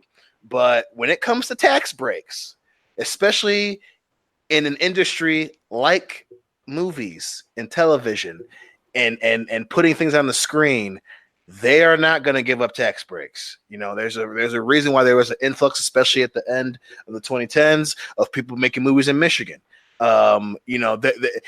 If you believe it and you are willing to actually sacrifice the money that you'd save filming in Georgia, well then okay, I can at least say, hey, they're sticking to their ideals. But we all know that they're full of shit. It's it's the same thing that you hear all the goddamn time, whether it be from actors, whether it be from movie studios, whether it be from executives, whether it be from CEOs of production companies. They don't mean it. And if they're saying it so you can sign up for that fucking subscription, buy that movie ticket the next go around. Now, again, does Netflix believe it? I don't know. I'll wait and see. But I can promise you right now, they're not going to be sad if people, they raise the price of Netflix conveniently and all those subscriptions stay the same after this little announcement. So again, I'm all for companies pledging money, putting their money where their mouth is, but I'll tell you right now, this shit coming out with Netflix, I don't believe them for one goddamn second. Yeah, I mean, Netflix and a lot of Hollywood in general, they definitely lean a certain way, and right. Whatever. But my big thing is, I don't think Netflix can afford to be this ballsy and try to win over the goodwill of fans. Because let's be honest, we live in a highly competitive streaming world.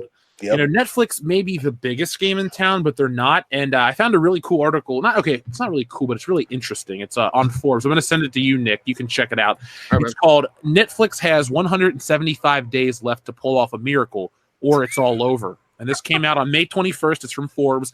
It's about the Disney Plus streaming service and how Warner Brothers is going to release theirs, and basically how Netflix only has a little bit of time left to remain, the boss of the streaming services. Mm-hmm. And I think that this information this stance that they're taking couldn't come at a worse time for them, because Netflix, this is just me speaking, but I know, Nick, we've had these discussions off air. Our Netflix viewership has gone down continuously, not because of Netflix's politics, but because they keep pumping out original content and they keep getting things that really just don't appeal to us as much. We kind of keep it. It's like, some people that have a gym membership that don't use it. You have it in case. That's how I feel with Netflix. But there's a lot of things that are coming up that makes Netflix just kind of seem like a waste of time and money. And this compiled with, like, if they're going to start losing money or have to spend more to produce crap, I just think, now's not the right time for any of this. How crazy would that be if Netflix, like, okay, let's say they leave Georgia, then they double down on their own content and lose, like, let's say hundreds of millions of dollars, and they get bought by somebody. How fucked would that be? And that we see that in our lifetime, something as big as Netflix get bought by somebody. That'd be pretty fucking nuts. But I think that the article you brought up, Jeff, is a great example because, again, Georgia gives crazy fucking tax breaks to film there. We're talking millions that turn into billions of goddamn dollars. You think that Netflix is going to stick around with that idea when Disney Plus comes out? No. Especially with the fact that Netflix just lost all their Marvel shit, which was fucking huge. And then to kind of go back a couple of years, especially when it comes to, and Netflix has definitely not been shy of talking a big game in terms of political allegiances, but the thing that especially when you sent us an article today, the thing that made me laugh my ass off was, when Marco Polo first came out, it was getting praise. A lot of people that particularly either worked for Netflix or sources that were very close with Netflix, they were like, oh, well, Marco Polo does a great job of promoting a worldview and it has great female characters and this and that and the other. The minute that show fucking lost money, what happened? They fucking cut it. And they were promoting, this is the most expensive show that we've done to date. It has, it has a very great worldview of different cultures, blah, blah, blah, blah, blah, blah, blah. The white guy isn't the savior. That fucking show started losing money and it died after the second season. So this is not the first time that Netflix would say something. And when it comes to the bottom line, change that shit mighty fast. So, like I said, again, they can say it and I'll play along for now. But Disney, like you said, Disney Plus is coming out. DC has jumped up their game with Doom Patrol, and they're trying to get all this other bullshit out. They're not going to stick with that when their fucking competitors are nipping at their heels. It's just I just do not see them doing it. Well, have you heard that The Walking Dead is thinking about pulling out of Georgia's? Here's the thing, my God. It's like most of the viewers have pulled out of The Walking Dead. That's exactly what I was going to say. Like, look at Walking Dead production crew, Netflix. You guys, it's nice that you believe in something. I'm not even going to, it doesn't matter if I agree or disagree. My point is you believe in something, you're going to stand for it. But I think Netflix, as well as The Walking Dead, are overestimating their value at this point. God. Like, I don't know. I'm not into the Georgia politics. I'm not into any politics. Yeah, exactly. I don't know how it's going to go. I can't foresee these things. But what I can tell you is that The Walking Dead pulling out of Georgia isn't really going to scare them. They might actually push forward with the bill just to get you people to fucking leave because the show sucks. Like, sorry, if you're a Walking Dead fan, it's awesome. I hope you enjoy your Sunday nights watching a bunch of idiots walk around the fucking. Enjoy your 4 episodes out of 20 that are actually good. That's kind of generous there, Nick. I mean, no. It's true. It's true. Season start, mid-season finale, mid-season start, and then season finale. Yeah, I used to watch the only 4 that actually like fucking matter. That's the only ones I hear about on Facebook that people rave about. It's like, oh, it was so good, and then like it dies. Yeah. When we get to the season finale, we may do a live watch along. Just the fucking like bye Walking Dead and piss on its grave type of thing. God, like, I keep hearing like they keep on doubling down and shit like that. It's like, okay, fine, keep doubling down, AMC. The best thing you have going for you right now is Shudder, so calm down. That's a great service. Yeah. Joe Bob Riggs just said he's gonna do season 2 of last drive-in or whatever. So that's where that's like I think they raised their price recently like by $1. But even then, it's like, people are going there to watch it. They're having a good time every Friday night watching his stuff live. He's doing 2 movies every Friday. So like, yeah, it's happening. There's money there. People are doing it. So yeah, good luck, AMC. What other shows? What other shows on AMC do they have that are worth watching? Anybody know? Not anymore. I mean, No. they pushed *Halt and Catch Fire* for the longest time, then that show fucking got canceled because no one No, was it fucking didn't. watching. It didn't get canceled. Is it still on? No, it ended. I watched. Dude, I loved that show. I watched every episode. It ended. Like it Oh, ended. But it was only what, like 3 seasons? Maybe 4 or 5. Maybe just 4. I'll tell you this though. You know how we talk about heavy-handed preachy entertainment. Right. Yeah. That fucking show. Like if that was popular and our channel was popular at the same time, we would have covered it because it had Captain Marvel syndrome. Damn. Oh, jeez. There were moments where I was like, "What the fuck happened?" Like this show was one thing, and then it's like, "Oh, it's the '90s now. We're this." It's like, "Oh, it's so cringy." And then the guy got AIDS, and the other guy died, or whatever. What? No, Gordon got AIDS. Wow. Gordon had cancer. He did not have Jesus. AIDS. But I will So say it's like this: Philadelphia, the TV show. yeah, sorry, not Tom Jeez. Hanks. Sorry, Tom Hanks stunt though. No, Dion, the one guy though, like I had never seen a cooler death scene than I had on that show because like it was from his point of view about having a stroke. It was really cool, and then Holy you were like, shit. "Oh my god, he just died," and that was kind of impactful. But otherwise, anyway, back to your point, AMC has no shows worth watching. Right. Comic I book think- men with shit. Yeah, I mean, they have like reruns of Mad Men or whatever else you can watch. I think Breaking Bad is on there. That was I a think. great show, one of the best. Yeah. Ever of They time. have one called Nosferatu. What the fuck? Was that Willem Dafoe? No, it's oh god. And here's the way the show looks. It's a license plate that says NOS 4A2. What? Huh. I'm not even kidding. Zachary Quinto's in it. Let me look this up. This is horrible. What the fuck is this? Who made this? Whose fault is this? A lot of people. Jesus. Nosferatu, the original movie, is public domain. It can be found on YouTube, though. Oh yeah, that's fine. But You yeah, do this a is random watch along? Yeah. the fucking show. Yeah, and NOS 4A2, pronounced Nosferatu, is the third novel by American author Joe Hill. The book's published, and they made a fucking show out of it. Okay, good, awesome. With Zachary Quinto, and it's how many seasons does it have so far? Too I think many. just the one. Okay, so it just started apparently. Yeah. Well, let's take bets on it how far it's just going to get. I started. think it's canceled in 3 episodes. Yeah, Oh, I'll man. give it to the end of season 1, and then they pull the plug. I give it 2 seasons. Dion. I'm gonna say it goes 2.5, and they fucking cancel that shit halfway through the third. Oh, that dude, I hate when they do that with some shows, It gets man. It's preempted for the NBA final. yeah.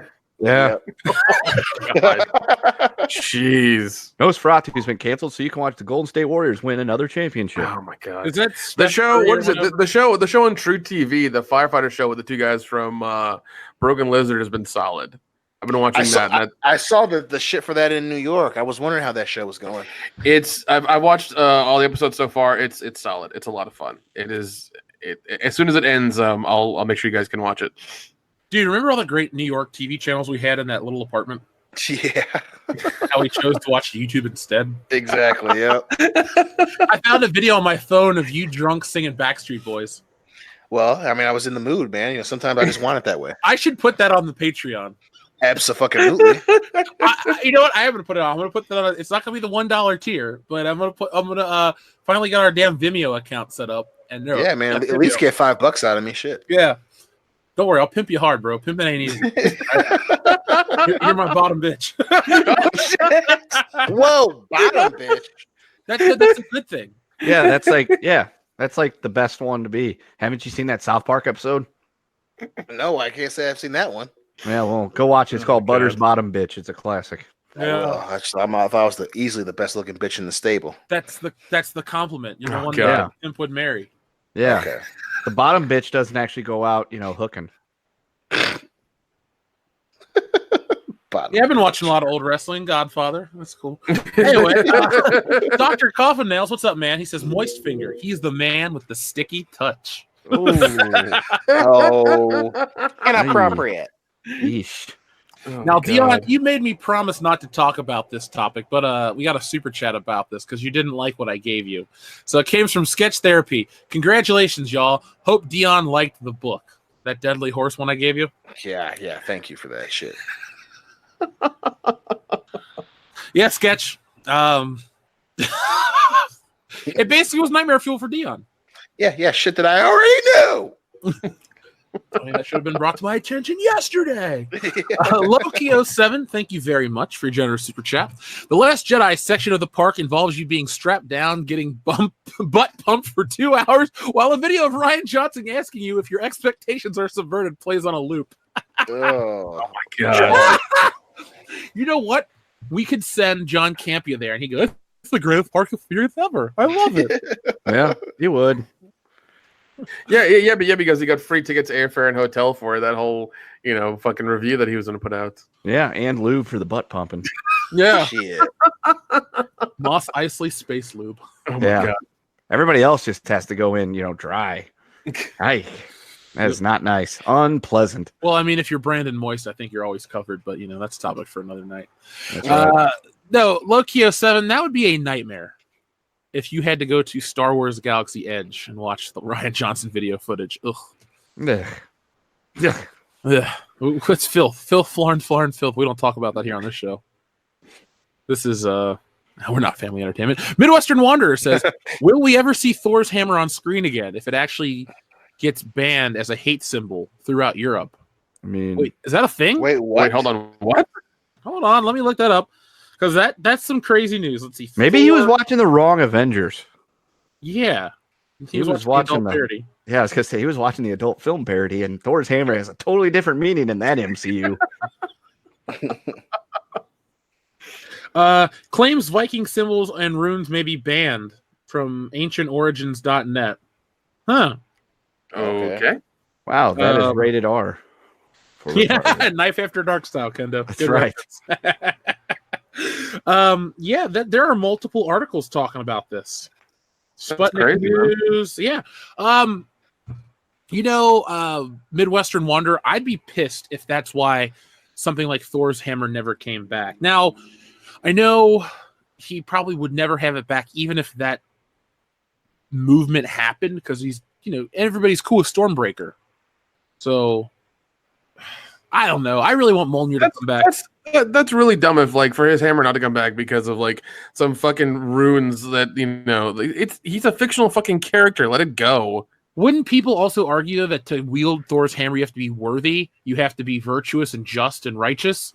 So, I mean, these terrible things you couldn't be to wield Thor's hammer. Yeah, but people that want to ban stuff like that you can't really rationalize it with them in that instance. Like, the Vikings were evil. They slaughtered millions. Yeah, but you're like, yeah, but they were white people in Britannia, so it's okay.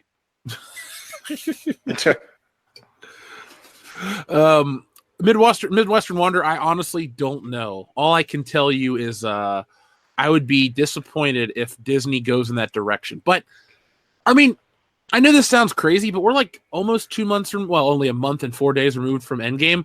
I feel like I'm at peace with the MCU forever. I haven't once watched Infinity War or picked up a modern Marvel book. I got a tablet, so I've been reading a lot of old Spider-Man books. But other than that, I'm really happy with it being over. I don't ever feel the urge to have to go back and watch more. It was great, and I'm done. The memes are good. Mm-hmm. Yeah, and then Spider-Man comes out.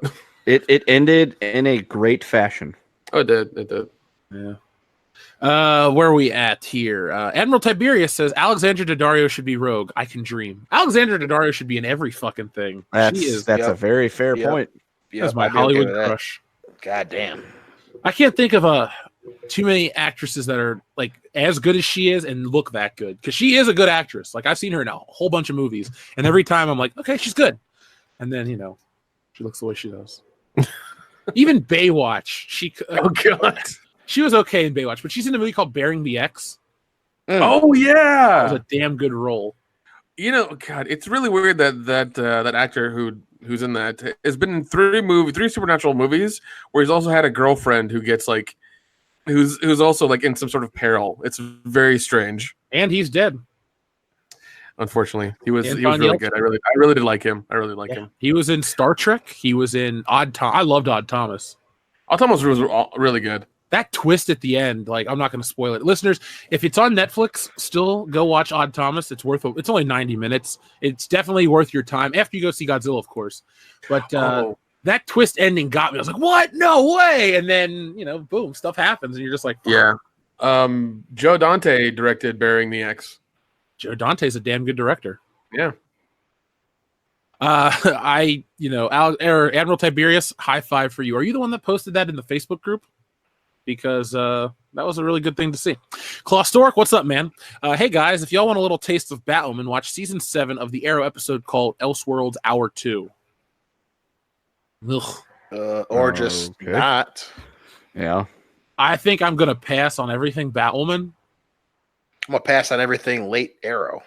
Oh god. Yeah. Well, I mean, like the thing is that if you ever watch any of the shows on CW, some of the episodes of some of those characters are really fucking heavy-handed. I think there was one about like gun control with Green Arrow that I watched, and I'm just like, oh my god, I get it. I get what you're saying. Just fucking quit. You know, if we're gonna talk about heavy-handed messages and superhero entertainment, I would like to direct your attention back to the old Spider-Man. I think it was issue 91 maybe. The drug issue, where they couldn't get the Comics Code approval to talk about the evils of drugs. That is a message that's okay. But some of this shit nowadays, it's so skewed in one direction. It's never for like the greater good. It's always just like one side is this and that, and it never works anymore. Right. So yeah, well, I mean, you get extremists on any side of any issue, and it becomes like they become insufferable immediately. It's like, yes, we get it, we know it's bad. Calm down. Well, like I said in our Kathleen Kennedy Star Wars video, these movies, these TV shows, and games are all meant to be escapist entertainment. When a creator goes, "Oh, I want it to reflect the real world," I instantly shut off because I'm not interested in the real world. I live here every day, and it sucks. Yeah, for some people, we're world-class bullshitters. Everything's awesome. But I don't want to sit and be told about, war profiteering and shit in Star Wars. It's like, just show me lightsabers and cool shit and, and getting choked with the Force. Yeah. And show me, a great lightsaber duel in front of a volcano and a charred Darth Vader wiener and all that stuff, Yeah. I hate you. Can you believe I had a discussion on the High Council about Darth Vader's charred wiener once? God damn it! I wouldn't be surprised. I was like, he has to be gone. He caught fire. Yeah, and that's why it's a Twitter account. Yeah. He lost many a body part that day. He only had one robotic. Wait, he has both robotic arms. No, he lost an arm and both legs, and the only thing was left was his Terminator hand trying to crawl up the beach. That's what I'm saying. Yeah, he only had his robotic arm left. Yep. Yeah. And his dangly bits probably got burned off with his hair and, the upper layers of his skin. That's a damn good scene. Yeah, it is. Yeah. I loved you. You are the chosen one. I bring balance to the Force, not destroy it. Episode 3 has so many great meme-worthy moments. It does. It does. Bring balance to the Force. Not leave it in darkness. Logan Michael, Anti-Funko Pop, says HORSE. What does it spell, Dion? Go fuck yourself. Sounds like somebody's playing a shoot-around basketball game with a friend. Yeah. They call me nasty. Commander Pluto says, I aced my job interview on Monday. You're looking at a brand new cook. Well, congratulations, Commander Pluto. Representative of WCBS, my man. That's right. Create an entree in our honor. Yeah. I think we're worthy of a dessert or at least a drink. Oh, please make. Well, no. Our drink is called the 11th hour. Let's be honest. Yeah, we should have like it should be a 4-course thing. We'd have a drink named after one of us, the entree, the appetizer, the dessert, all of it. So like it'd be like I feel like Dion needs to mignon. be the dessert. Oh yeah, so it'd be like Dion's dark chocolate cake. Jeff's filet mignon. Okay, Loudy. Nick's coconut, rum, surprise. Something or another. Nick's coconut rum surprise. The Kendo kielbasa. There you go. Yeah, there you go.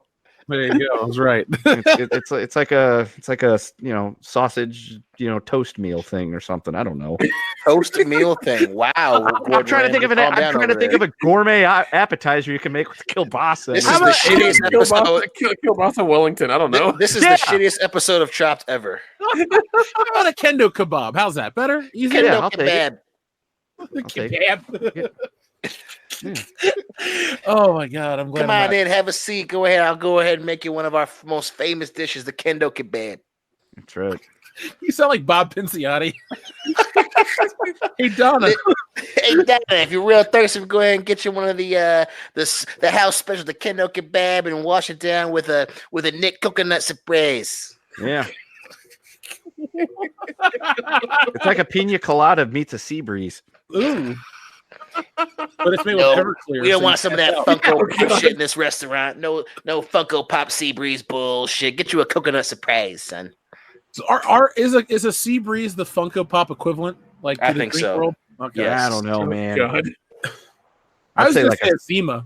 I was gonna say that or like a Sex on the Beach or something, where it's just like Kool-Aid with like a drop of vodka, and everyone's like, "These are so delicious." It's like, yeah, your blood sugar is spiking right now, and you're not getting drunk. And then like a half ounce of vodka. Yeah, that'll be $8.95. Oh. $7 for a Coke. Chewbacca 0824 the Virgin says, I heard you mention my name. I was busy playing with my strong women action figures. I ordered a Jin Urso anime body pillow off of Amazon today. It's gonna be full of hot air. It only lasts about a week. God. Yeah.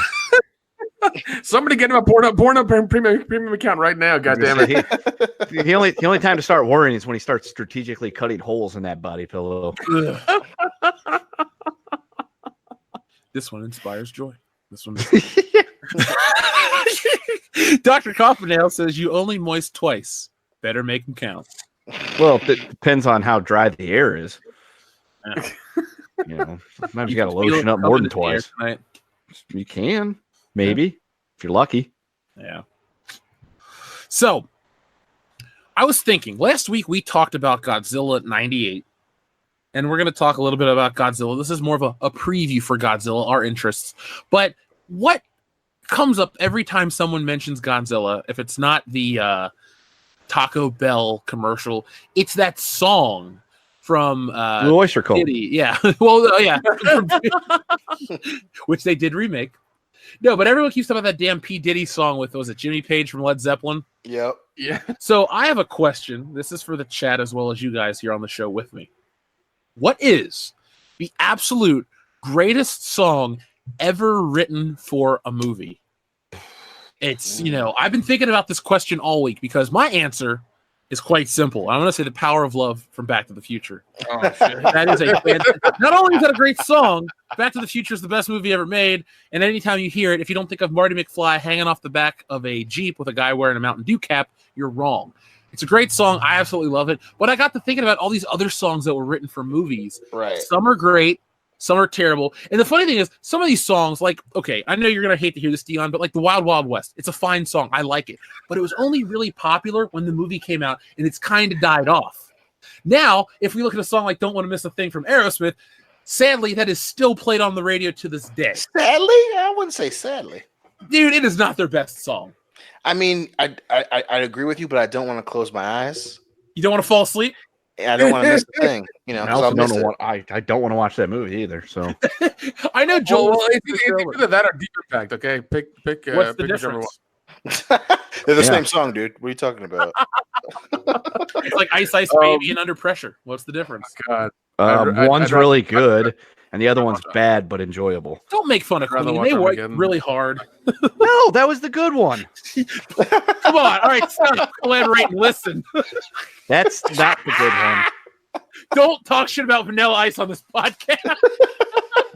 I didn't say I hated the song. I just said it's not as good as Under Pressure. Hey, if there's a problem, I'll solve it. All right, just shut up. All right, fine. Well, Dion revolves it. Yeah, I was gonna say I'll check out the hook while Dion revolves it. Holy shit! There's a video of me dancing to that song at 2 years old. Really? Was it on A1A Detroit Avenue? Yeah. Bikinis. No, if I get the video digitized, I'll put that on our highest level of Patreon. Listen, I'll tell you right now, the number one question is going to be, why the fuck is this 5'5" 2-year-old dancing to this goddamn? Why that kid so fucking big? Because it was the air in Cincinnati that year was just, Either that or that kid only had a high protein diet. I don't know. I had a lot of bullshit as a kid, like fruit by the foot. Fuck yeah, good choice. What was that? The Kool-Aid Jammers. Oh God! I took my mom to Cracker Barrel the other day. That's the answer right there. All that sugar like accelerated your growth process. Yeah. Gave you that Jack disease. Well, I look like Hopefully my not simple age. Jack disease. Don't make fun. God damn, I love that movie. So much. Don't steal my idea, Mark C. Shut up. So, have you guys taken a minute to think about the song? Oh, I already have mine. All right, Dion, what is yours? It's the easiest one. It's the best one. It's fucking Ghostbusters for fucking Ghostbusters. Excellent fucking choice. I don't even need you to elaborate. That's Nick. Gangster's Paradise. Ooh. Oh, damn. These are all awesome choices. Can you close it out with a perfect selection? Yeah, I'm gonna go with a homer pick and say Highway to the Danger Zone for Top Gun. There we go. Mm-hmm. I was going to make a joke at your expense, but that would be incorrect because I'm going to make that joke about Nick's choice. That is the case where the song is better than the movie in every regard. That's true. That's true. Because who remembers Dangerous Minds? Yeah, that's a You better probably- question. That's a better question. Song more than anything. Yeah. Yeah, everybody remembers Gangster's Paradise or the Coolio or the Weird Al Yankovic parody. Yes, that was great. Yep. I'm a That created a beef too. It really who did. the fuck beats with Weird Al Yankovic? Coolio. Yeah, it makes sense. His hair choices aren't exactly the best. Now, either, if you would have said to me, Jeff, in 1995, who do you think will be more successful at the end of the day, Weird Al or Coolio? I'd have said Coolio. Let's play a quick game of Celebrity Net Worth to find out who's actually more successful. So, would you like to guess Weird Al Yankovic's net worth? Sure. Dion? I will say a cool 20 million even. Nick? 21 million. Kendo?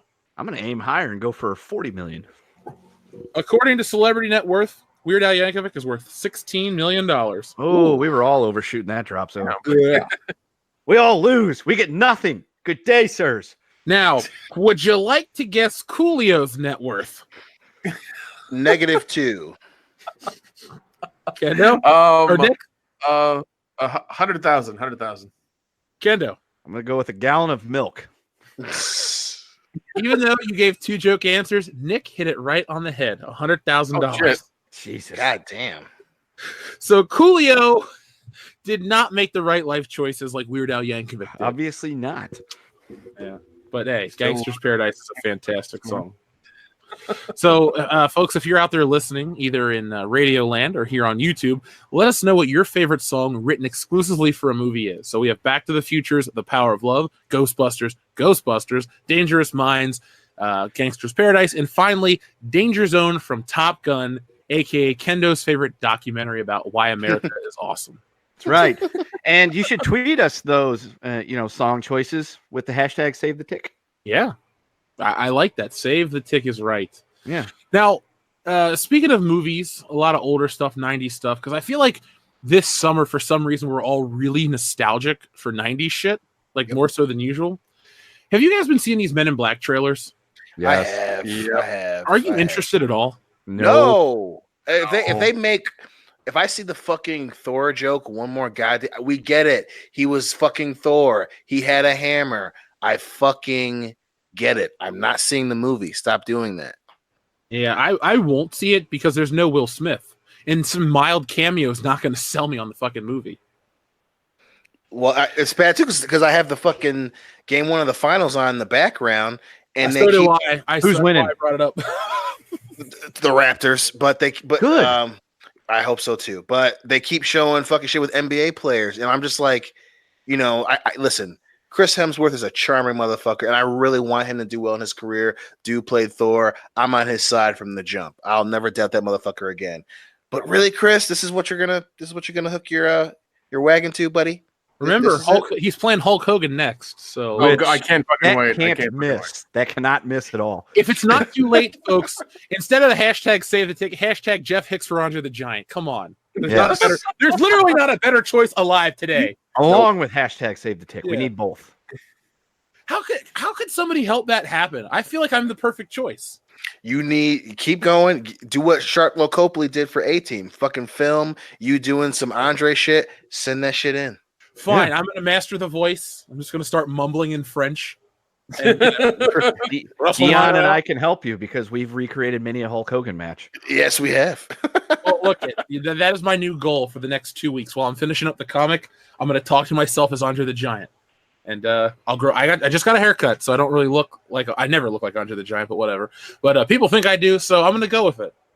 Make that my career choice. Yes. I'll cut promos for you, and I'll be Bobby Heenan. Cool. Can you wear the white tuxedo? Sure. He looked pretty sharp at WrestleMania 3. And we'll get Nick to be Howard Finkel. No, Nick will be a wild Samoa. Yeah, he'll be Afa, and then we'll get Dion to be Kamala. No, Dion's still Hulk Hogan. Oh, okay. Oh my God, yeah, fucking wig. That's what we should do. Let's make our own unauthorized Hulk Hogan story. Just a black dude with a fucking shitty blonde half wig on and a mustache. Terry Gene Bollea, aka Hulk Hogan. Oh, dude, we can rock an NWO outfit pretty sweet though. So yeah. Oh fuck yeah, dude. We'll play multiple roles. It'll be great. Nick can be Bubba the Love Sponge when we get to that part of the movie. Fuck you. I thought it was going to be his wife Heather, but whatever. He's going to do both. Nick is going to dual role. He's going to be two characters in the same scene. Who the fuck am I, Eddie Murphy? Jesus Christ! No, allowed by Hulk Hogan. Yeah, but you're also secretly watching it happen. So you're watching yourself get plowed by Hulk Hogan. It's very weird. It's going to be method. You have to get into the role. This is very Wachowski brothers. I like it. Sign me on. Okay. You mean the Wachowski? I was like, can you call them the Wachowski brothers anymore? Oh shit! I keep forgetting about that, dude. Are they just are they the sisters or the siblings now?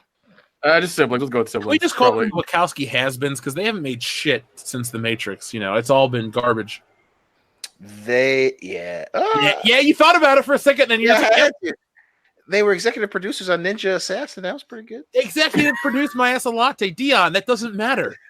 Kennedy was executive producer on Back to the Future. They threw money at us all at me. They executive produced B for Vendetta. That was pretty good, right? That was fun. That was fun. That was a good movie. I didn't like it.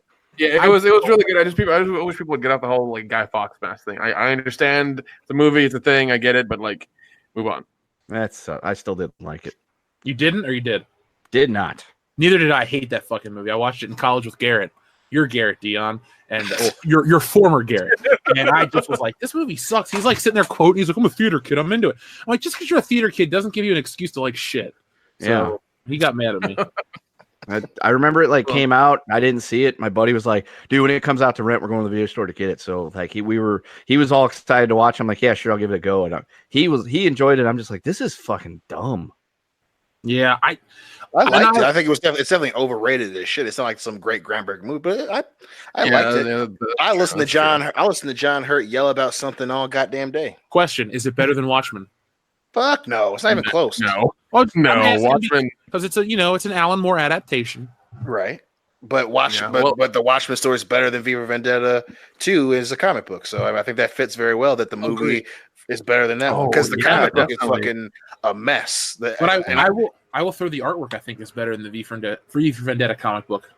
I agree. The Watchmen artwork. Yeah, I like Dave Gibbons' artwork, but I think the because it reminds me of the very 1960s kind of stuff that 1960s 70s kind of stuff that would come out. Like it reminded me of that a lot, and I really liked it. Yeah, I'm down with that. I mean, I tried reading it, but V for Vendetta is a fucking mess. But I like the movie. Well, yeah, I've never read the comic book. We're this year for sure. We're gonna make our Watchmen 10th anniversary happen. I want to. Fuck yeah! I'm all in. I'm all in. Are you or Double or Nothing? Yeah, Double or Nothing. That was a great pay-per-view. You need to watch it for real. I know. I gotta go and fucking watch. I've been watching a bunch of clips. I'm just gonna sit and watch the whole thing instead of watching fucking. God, Men in Black. I mean, I feel bad for Liam Neeson the most. It's like you're part of this friend, or you're trying to be part of this franchise now, and depending on what happens with this one, they might make a new one, and it's just like, why call it Men in Black International? What the fuck? Can I just say something unpopular? I don't like Tessa Thompson at all. I'm okay with her. I mean, I don't. Yeah, I can take her or leave her. I'm okay with it. It's whatever, no big deal. I'm fairly ambivalent. Don't really care either way. I've seen her in other things, and she's been okay. It's just all right.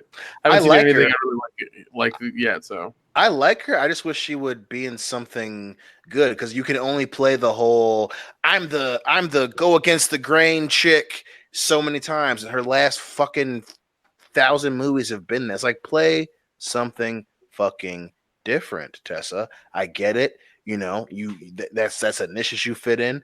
I understand it, but how many times are you gonna play the same fucking character in every fucking movie you're in? Every fucking one. It's the same goddamn, and I like you, but you're working real hard for me not to like you, Tessa Thompson. As You're many looking, times as the checks clear. I guess so. True. That's I true. guess so. Yeah, but eventually, look at Will Ferrell. He tried it for decades and it worked until Holmes and Watson came Until Holmes and Watson, fucking great example, dude. out. And it's dead. Yes. Motherfucker is in the nether realm right now. Ooh, NetherRealms. They make video Ooh. games.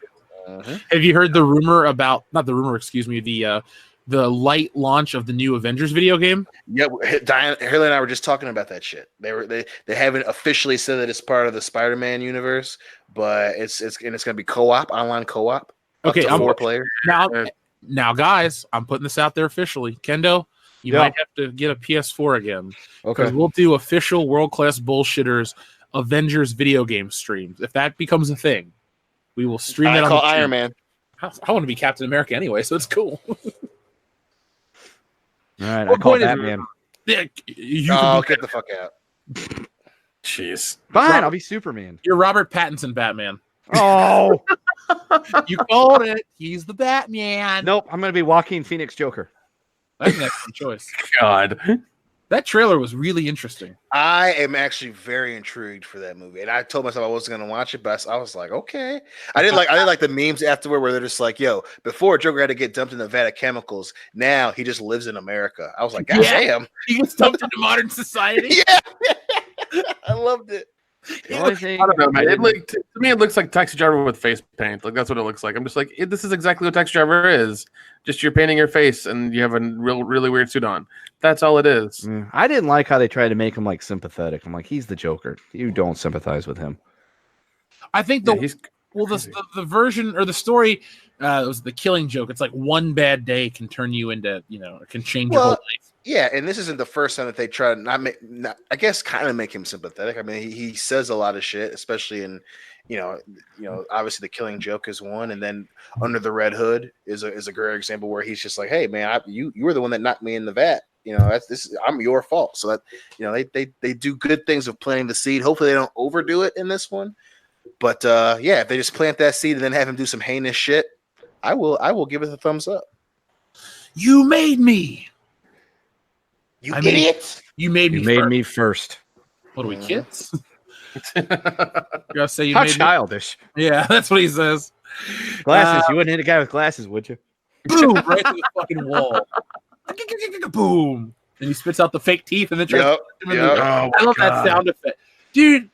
Okay, for a brief moment, to me at least, Batman '89 is in a very special category where the climax of the film is perfect. It builds, Yes. it builds, and then you have this resolution, and then you have the aftermath, like Star Wars. To me, Batman and Star Wars have a lot of similarities in terms of like structure. And when the Joker falls off the cathedral, it's like when the Death Star explodes. And then Star Wars has the award ceremony, the medal ceremony, excuse me, and Batman has the epic shot of the building. Him on and the belt. Yep. bell, yeah, and the bells hit, and then he's standing in front of the bat signal. Like, when movies are structured like that, I get pumped. You know how I feel about that part. Yeah, no, I mean, like I said, I know we've talked about that part. That's arguably one of the best parts of the movie. But I think just as a whole film, they do a great job. The background on Batman. I know we talk about how that's one thing that the Incredible Hulk kind of gets overlooked for. But they fucking do a background. It doesn't take up the whole goddamn movie. They just do a quick thing. He recognizes him. They do flashbacks, and then he's Batman again. And then he has a fucking crazy awesome, I'm gonna go get the Joker. And it's just completely 89 is just so goddamn good. Oh.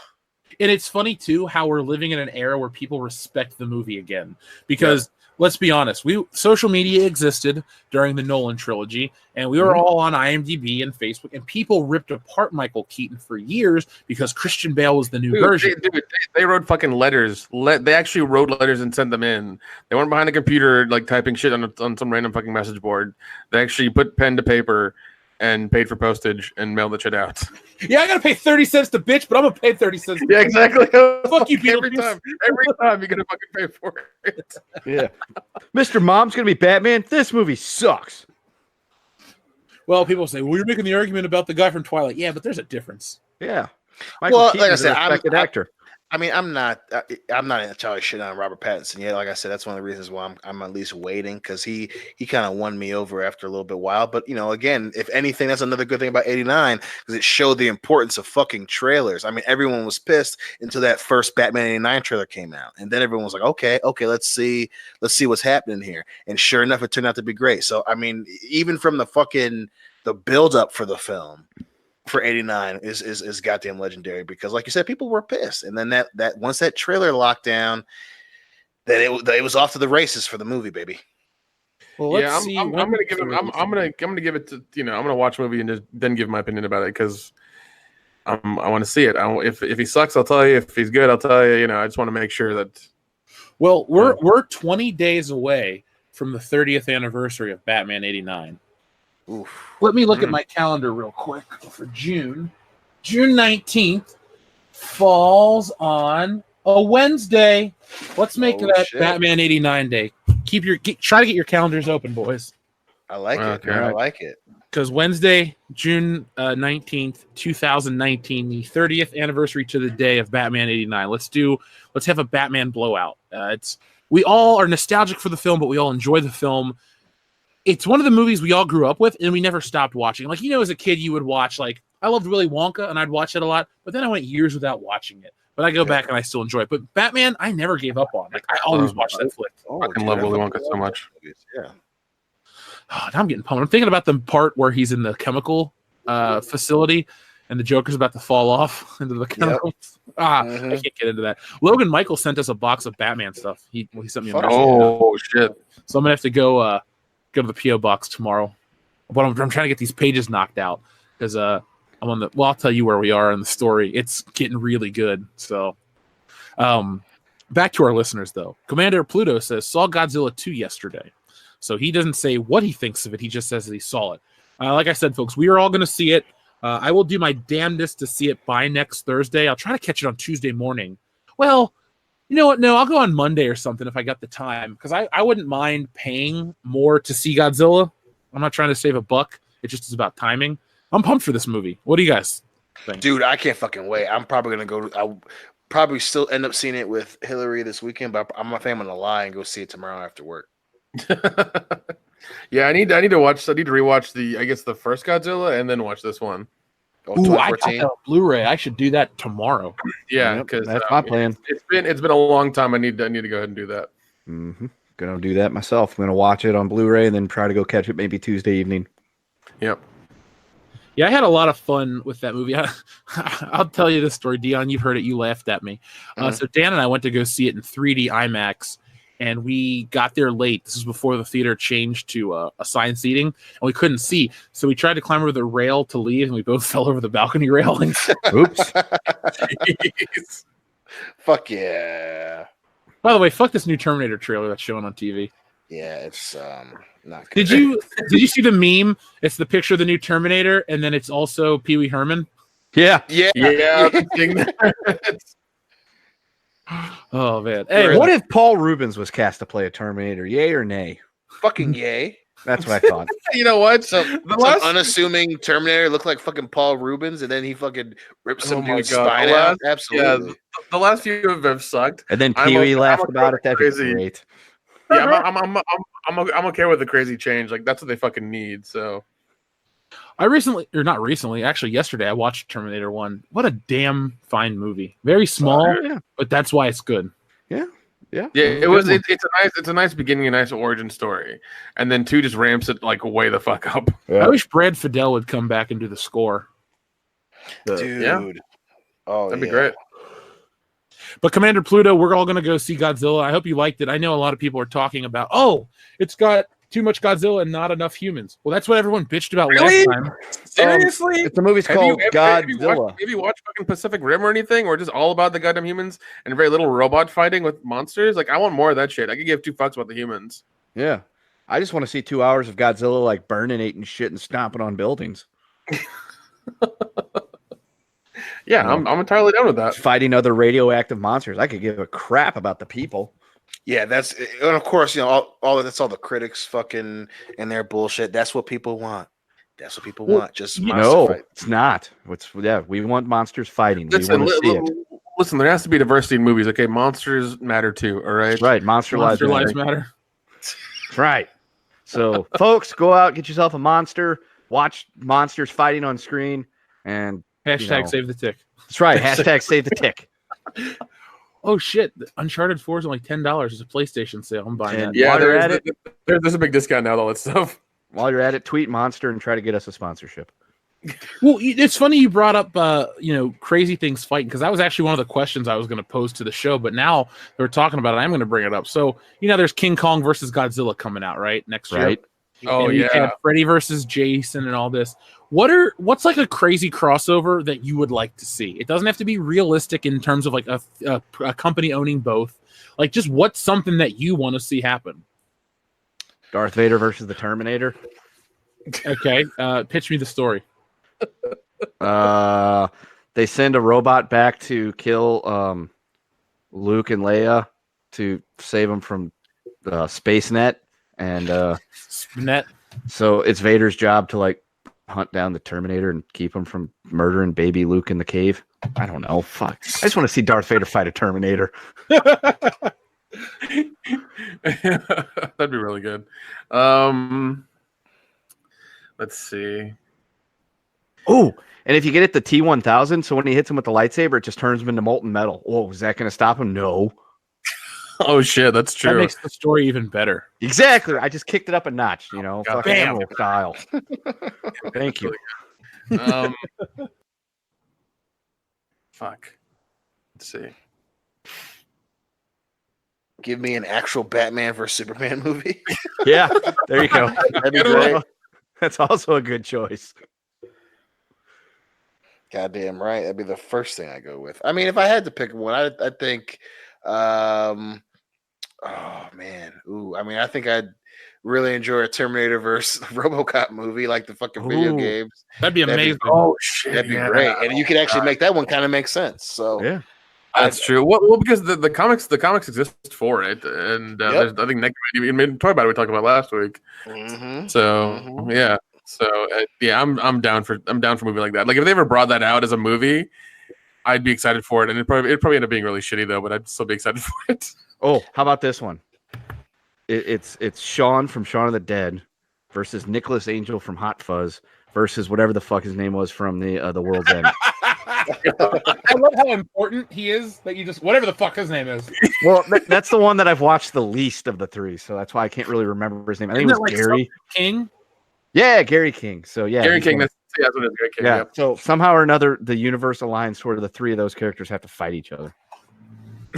I don't know why. It just happens. No, dude, they should team up to fight an army of zombies, aliens, and crusty jugglers and save the Earth.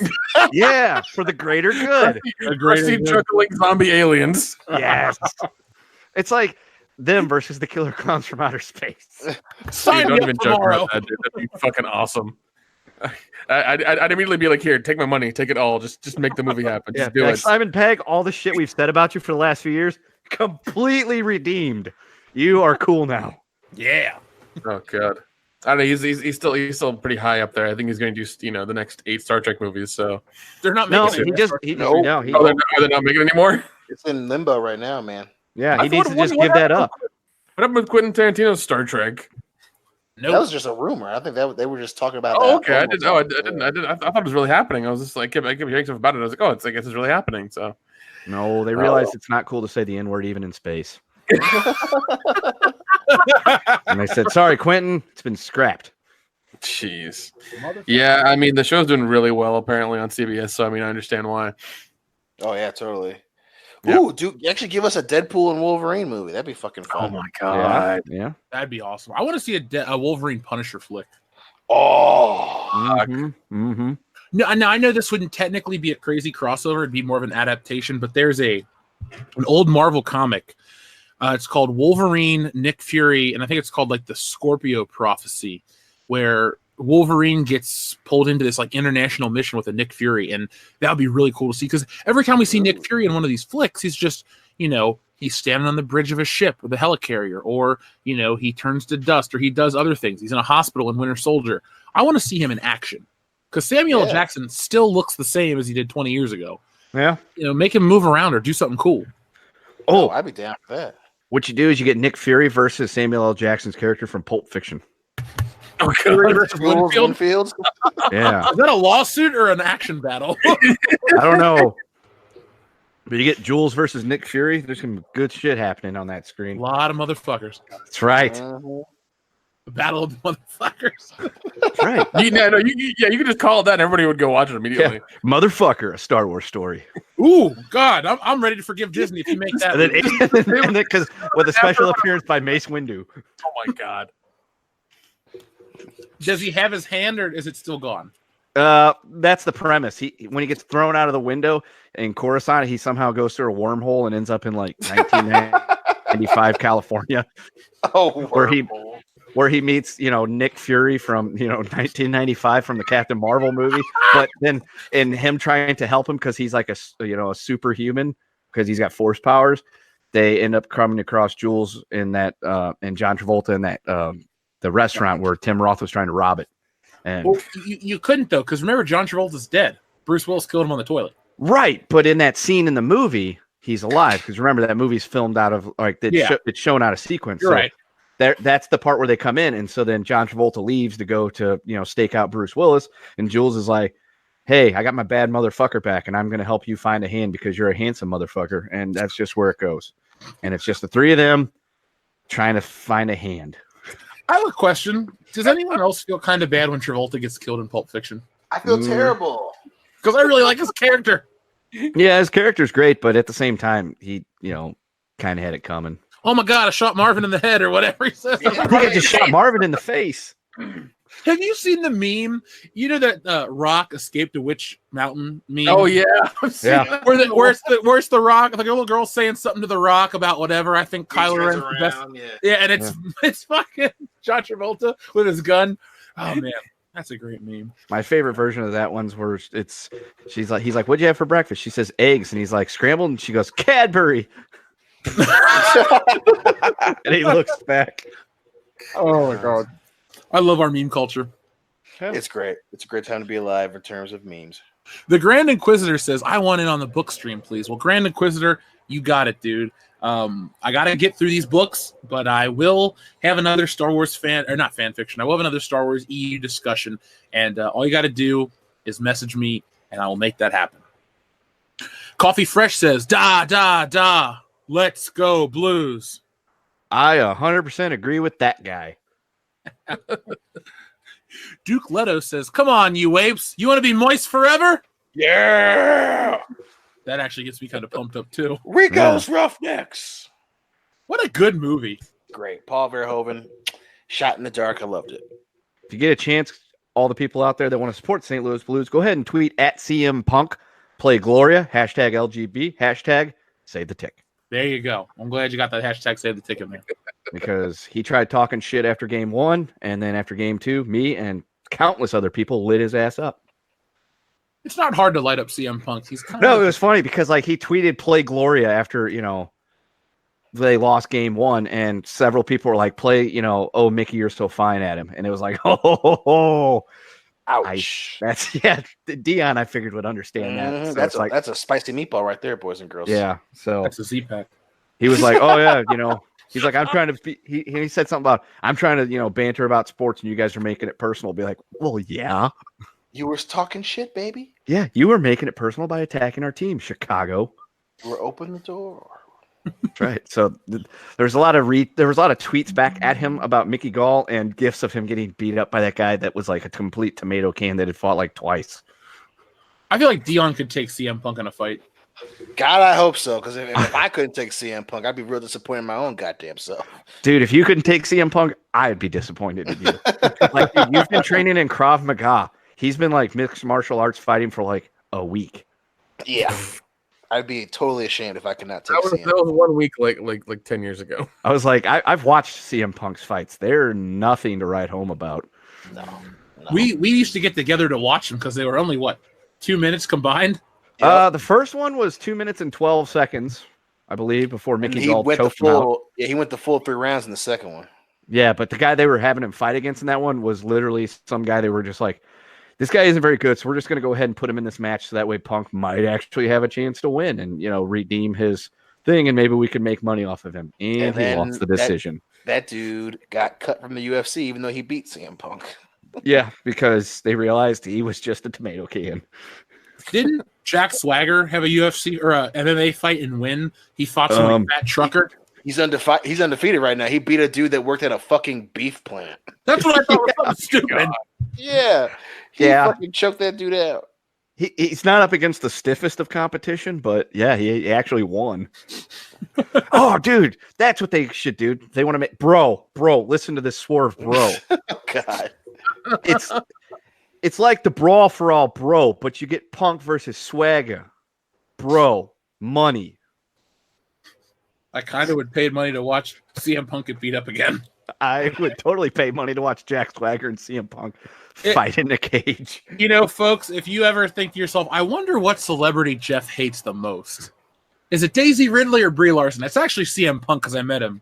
So, folks, you should go ahead and sorry. tweet Dana White. Make Jack Swagger versus CM Punk happen. # save the tick. Boom! I should just change the name of this episode to 122K subscriber special. # save the tick. I genuinely want the tick to be saved. And you didn't even see season 2 yet. No, because season 1 was so great, and I trust you when you tell me how great 2 is. Dude, season 2 is better than season 1. Fucking, you learn the origin of Danger Boat. Oh. You learn more about Overkill. Superior goes crazy. Oh my god, it's so good. I'm off the next 2 days, and I was going to get so much stuff done. No, you're not. There's a good chance that I'm going to just mow the grass and then watch season 2 of The Tick. Yes, you need to watch season 2 of The Tick. Mm-hmm. Let's see. Postmortem 666 says, and you'll know my name is the Lord when I lay my moist upon thee. Oh.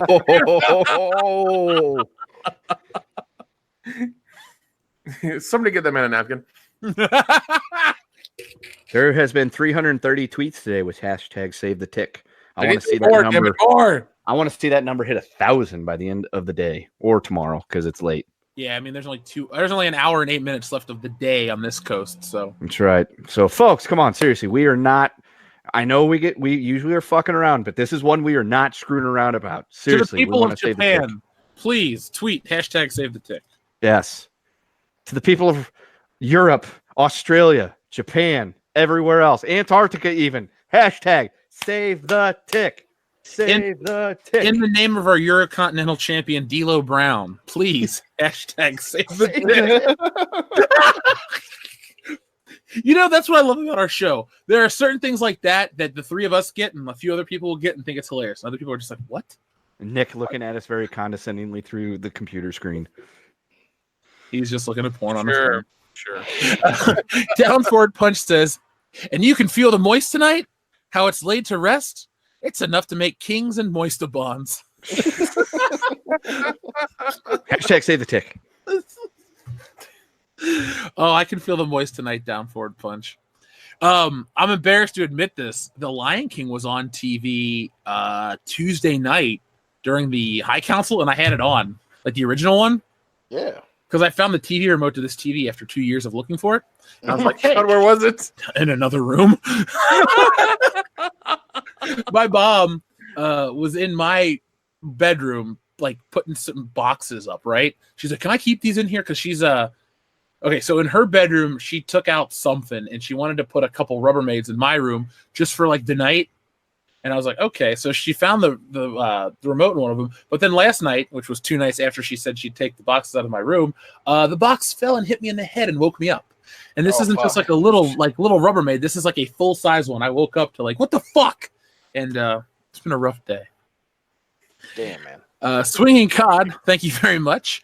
EU is better than sequel trilogy, if only for one reason. When the EU killed off original trilogy characters, it was dropping an effing moon on him, not simply fading away. Also, try I, Jedi after reading the Jedi Academy trilogy. I thought I bought that one, or I almost bought I, Jedi. I, Jedi, that's like the Corran Horn one. That one's actually pretty good. I bought Children of the Jedi. Yeah, Children of the Jedi is not that great, but by Barbara Hambly, aka Jeremy Hambly's mother. Actually, no, that's my mom's name, Barbara. So I'll read them. Dion, I got Shadows of the Empire. Fuck yeah, you do. That's a great one. Yeah. God, that's one of my favorites. It's written by Steve Perry of Journey fame. Steve! Someday, Star Wars will find you. Break those chains that bind you. No. I can't drink and do the show because I get real musical. I get real musical, bro. I just got to belt out a couple bars of Tears for Fears, but it's not going to happen.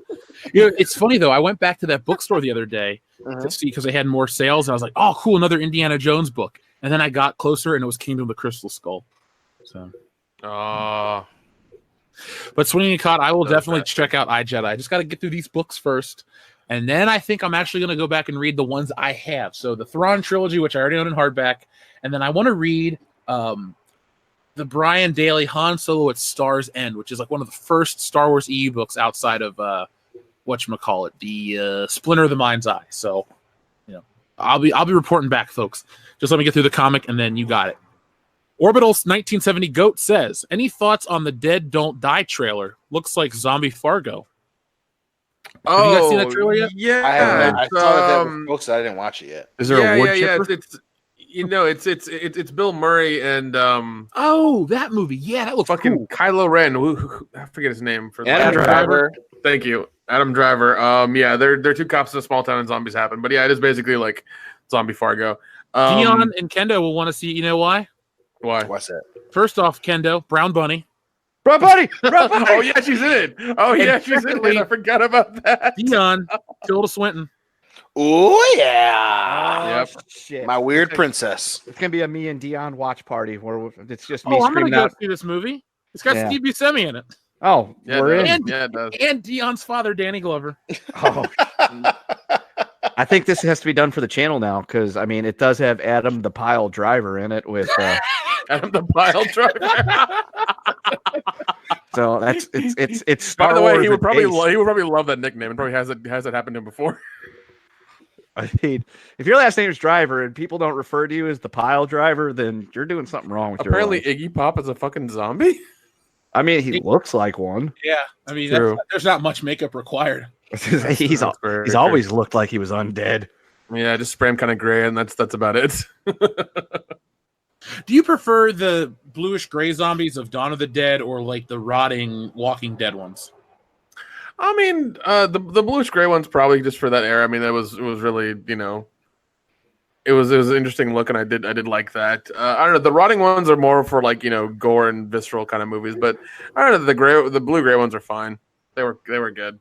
Yeah, I'm a fan of Romero's flicks in general. So. Oh, dude, a big fan. I do love old school Dawn of the Dead. It's so much fun. Do we want to try to knock that out for this year's Schlocktoberfest? Yes, I'm down, man. I'm 100% on board because Chloe Savigny's career is on the rebound. Brown Bunny. Brown Bunny. Everybody tweet Chloe Savigny and say congratulations on your movie role. Hashtag save the tick. Hashtag Brown Bunny. Tom Watts is in this? Jesus. Yeah, I want to see that. Comes out June 14th. Oh yeah, not too long. Yeah, okay. So I'm gonna see Godzilla. Carol Kane's in it. What the fuck? Like the actor? Oh yeah. She was in Scrooged. Oh, okay. Yeah. Jeffrey Hickleberry says, "Congrats, Jeff, you piece of shit." Hashtag save the dick. Damn. Folks, if you'd like to say horrible things to Jeff, tweet him at World Class BS. Hashtag save the tick. Yeah. You can talk shit. Just use hashtag save the tick. And because we want that show to stay alive. And tag me in it too, so I can see that people are putting their money where my mouth is. Kendo, how can they find you on Twitter? I am at Kendo Slice WCBS. And Nick? I'm at last standing WCBS. Dion doesn't like the show. He's not proud of the quality content, so he doesn't have a WCBS Twitter handle. Unbelievable. Asshole. How does it become about me? I didn't do shit, man. That's a Exactly. problem. You didn't do shit. That's Oh, right. right. You didn't do shit, and that's why it's about you. Let's see. TLJ Screwjob says, "Oh God, that photo, Dion. WTF is wrong with you? I guess George Lucas's spider friend told him about her, and she's actually the inspiration for Jabba." Talk about wormholes to the past. Oh God. She I gets mean- stuck in one. Dion, ELE, everybody love everybody, but come on, man. I just like him thick. Dude, I'll let it slide for 5 seconds if you give me a basketball score. It It's a is. Kia commercial. Oh. Nissan, summer of SUV event. Intelligent around you. Monitor. Oh, fuck. Am I wrong? 8186. It's the last one I saw. Oh, okay. So is Toronto still winning then? Yes, they're Good. Modalicious says millions of peaches. Peaches for me. Hmm. Is that a song? That is a Yeah, Presidents of the United States of America reference. Okay. That was a band from like the mid 90s. And the song Yeah, was they called sang- Peaches. They sang the Drew Carey theme song, Yes, they did. which is Yeah. Algonquin for the good land. No, Richard, that's Milwaukee. They were singing God about damn it. Cleveland, which is Algonquin for our river is on fire. which is Algonquin for we're better than Detroit. Yeah. Sorry, Richard Wetfist says never pull out of Georgia. Never. Well, Jeez. depends on what she looks like. God. Hey, Dion. Yeah, a lot of things are getting said. A lot of people are getting worried. So I mean, once again, the tax breaks are too high, and especially with the competition between Netflix and Disney. I don't think it's going to happen. Just for them to save money and for them to just have less of a budget. It just doesn't make sense for me for them to go pay twice as much to make the same thing somewhere else. It just doesn't. Well, I mean, we don't ever get numbers on Netflix viewers. We get subscriber numbers, but do people overall subscribe to Netflix for original Netflix content, or do they subscribe for other shit, the ability to watch all kinds of movies, and then just watch the Netflix shit when they're looking for something else? This seems Also, one other thing, Netflix, if you're listening, please quit that shit where I hover over a fucking tile of your show and it immediately plays the trailer. Please quit that. Please fucking quit that. You know how annoying that is? Because I just want to read the description and then have the option to watch the goddamn trailer like fucking Hulu does. While I agree with you 100%, I'm guilty of every time that the Power Rangers pops up, I put the icon over the tile and let it play the 30-second clip, and then You know what? something else. You know what? I'll allow that. That's fine. Because they're okay. fighting the Taurus monster and it's playing the theme song. I'm like, oh my god, they're gonna kill him! It's the final battle. And then I'm just like, I'm not gonna watch Power Rangers. Yeah, but I don't know. For them raising the price the last few years and constantly just dwindling down their stuff and trying to up their own content, I'm becoming less and less of a fan. Well, I think once Stranger Things is over in July and I'm done watching it, I'm going to cancel my service until I don't know the following year or something like that. I may get one of those little gift cards and be like, all right, when I want to get it back, I'll put in the code and get it back for a few months. Make sure you get your new Coke though to support. I should hold off on drinking that until the episode. I'm gonna do it. I'm gonna keep my new Coke in the fridge until the Stranger Things episode, and then I'm gonna drink the episode or the Coke while I'm watching the episode for a fucking 4D experience. How's that? I think that's a damn good plan, sir. You know what? I might go ahead and order mine tonight while we're doing after hours and join you there, sir. Oh my god! By the way, I got another. Remember how we had a couple trivia questions last week? Yep. Yeah. I got a really great one. A new game. It's called We Love Movies. Okay. And this one's more fair and balanced. Last week, I feel like Kendo got some really hard questions. Yeah, but I did he with did good though. He did really good. I guessed on 2 or 3 of mine, and I got them out of sheer luck. But yeah, that was about it. Yeah. We'll end the show with maybe 2 or 3. Darth Vader's disembodied charred phallus says, Mustafar tanning beds? Am I a joke to you? Why is no one helping me? This is outrageous. It's not fair. You're just a little wiener. Get over it. Listen. Keep up the good work. I fucking love it. It's hilarious. Just keep going. I love the joke accounts. Seriously, It is awesome. Holy shit! I think we're following them. Hold on. Let me make sure of that. Make sure we are. This Darth Vader's disembodied charred phallus deserves a follow. Hashtag save the tick. Damn right. While you're looking, I'll read the next one. Logan Michael. Yeah, we are following them. Actually, yeah. Let me go through some of this stuff. Good. I'm a fan. Logan Michael, Anti-Funko Pop says, remember when Hasbro did DC figures? No, I don't. You mean Kenner? Kenner did Batman. I guess Hasbro did the Superman, Don't Mess with the S90s toys. And then Mattel picked them up in the early 2000s. Yeah, I guess Hasbro technically did the Superman figures because it was Mattel Superpowers. No, it was Mattel Secret Wars and Kenner Superpowers toy line. Then Toy Biz came in and did DC and Marvel for a minute. Then Toy Biz and Marvel became one and the same. And then Toy Biz was bought, or the license was bought by Hasbro. I'm waiting for fucking Disney to buy Hasbro. I hope not, though. Hope not. Yeah, don't joke about that. I just, Dude, I am on the hunt for an action figure hardcore. If you find one, I want you to help me out and pick it up for me. Okay, deal. It's only at a Walmart. It's Captain America, and he comes with Mjolnir. It's the only Captain America in the Infinite or the Endgame costume. Okay, deal. I'll look for it, man. If I get it, I'll get it for you. I'll be there tomorrow, so I'll give it a look-see. Yeah, it's called Marvel Legends. It's just him packed with Mjolnir and a shield. So if you find that, I'll pay you $30 to get it shipped to me. Deal. Well, yeah. Cool. Let's see where we at. I'm still looking at Jeffrey Hickleberry's. Congrats, you piece of shit. Thanks. Sketch Therapy says hashtag I stand with Dion. Pass the book along to a non-believer. The book of what? Dunham? His horse book. The Deadly Equines. Dion, you should give it. Hey, Jeff. Jeff, are you looking at the chat right now? Our chat? Yeah, because there's something crazy going on. You need to take care of. Oh. Okay. Let's see. You know what? Talk amongst yourselves about, I don't know, Small Soldiers. Our friend Etepakuyan wanted us to cover Small Soldiers. Oh, my God. Well, it looks like that's going to happen. We will do a drunk commentary for Small Soldiers. I'm down with that. I haven't watched the movie in a long time. It's yeah. Jones. Here's the funny thing is, a little inside baseball. We can do a drunken commentary of it before August and then just not release it till August. Oh, shit. Very true. That's very true. You know, people might not know that, but a lot of the stuff we do for Patron, we record it ahead of time.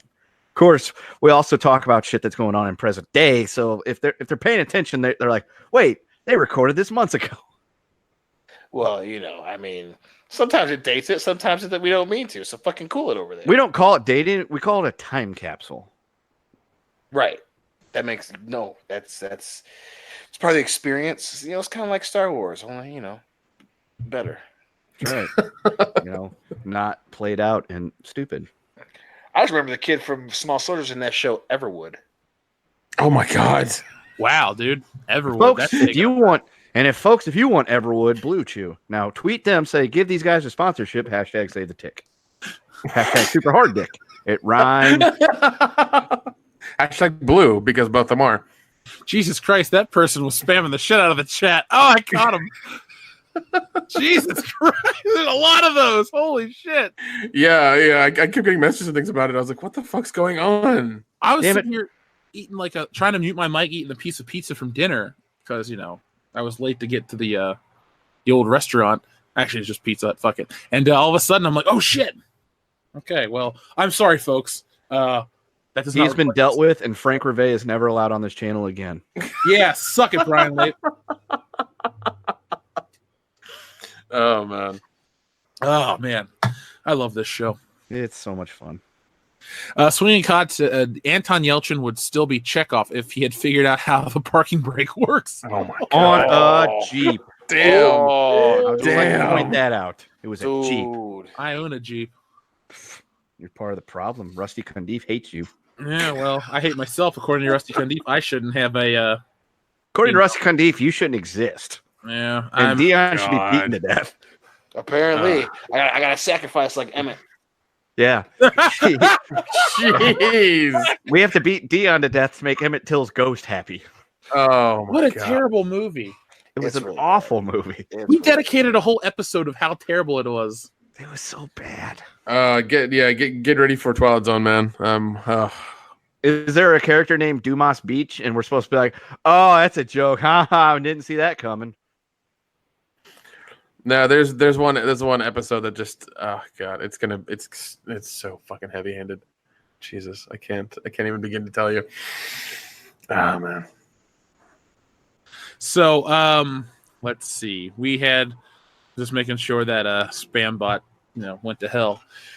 The Fandom Menace says, "Hey Jeff, I have a clip of EVS calling Pops gay. How do you want me to send it to you?" Well, Fandom Menace, thank you very much. worldclassbs@mail.com, the best mail. .com. That is always the best way to reach us. And I appreciate you taking your time to isolate the clip, and I'm going to make that my ringtone. Yeah. And you can tweet it to us also. # Save the Tick. Thunder Robot says, "The dark moist rises." That sounds like an infection. Yeah. You might want to go get that one checked out. Yeah, you might get it. You might need a 7-day Z-pack. Yeah. If we had a $5 super chat retracted, thank you very much anyway, though. McKinney90 says, "Just wanted to say congratulations on 122K. Thank you for all the enjoyment you've given. Followed you guys since A Wrinkle in Time and will continue to support and enjoy." I don't think we watched that movie. Did we? What? I think we made fun of it when it came out and failed. Oh, okay. Yeah, it happened. It happened last Christmas, last year. Well, Yeah. Brie Larson doesn't need your opinion, Kendo. Oh, that's right. No, she said a 40-year-old white man. I am not 40. Yeah, well, close enough. Yeah, you are. Don't lie. Dude. Don't lie. No. Same difference. Kennedy No. played you once. No. I drunkenly watched it the other night. Brown I bunny. love the Goonies. Oh, Did you man. see that picture going around the internet of? Well, yeah. Well, the thing is that's a fan picture that somebody's taken in like a Comic-Con or something. I'm so tired of people saying, "Oh my God, look at the Goonies have reunited." I'm like, that's not fucking Chunk. Because I know what skinny. Chuck looks like now. He's a fucking like he's a talent agent or a talent. He's like an attorney or something. He's like a contract attorney or whatever.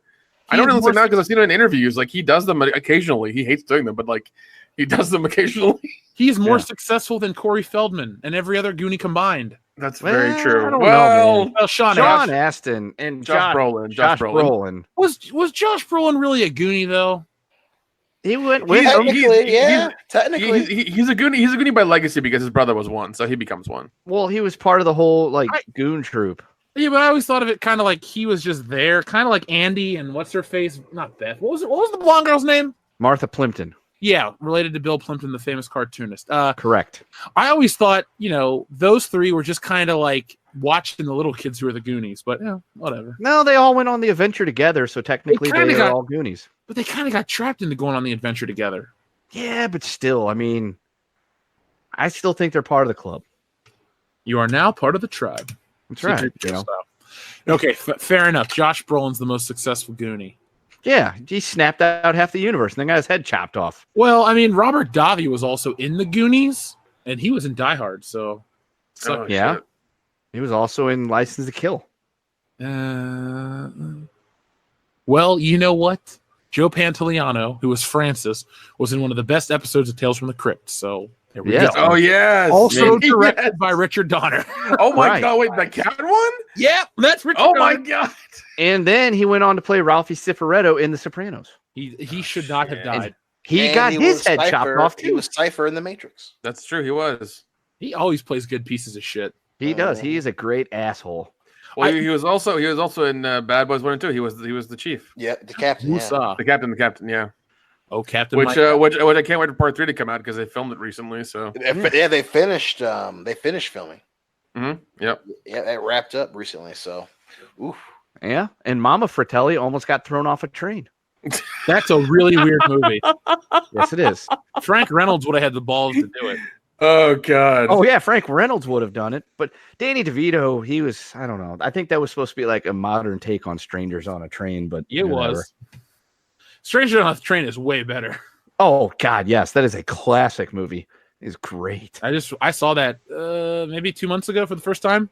It's a very good movie. It's a very good movie. I'm a big Hitchcock fan. I'll never forget in college, Dustin tried to go. He was going on about Stanley Kubrick. Remember, Dion, how Dustin would get into something new and act like he's an expert and get real pretentious? Exactly. He's like, Kubrick's the best director, blah, blah, blah. Name another one better. Kevin Smith. I went, Alfred Hitchcock, and he just shut up. I was like, oh, checkmate. Yeah.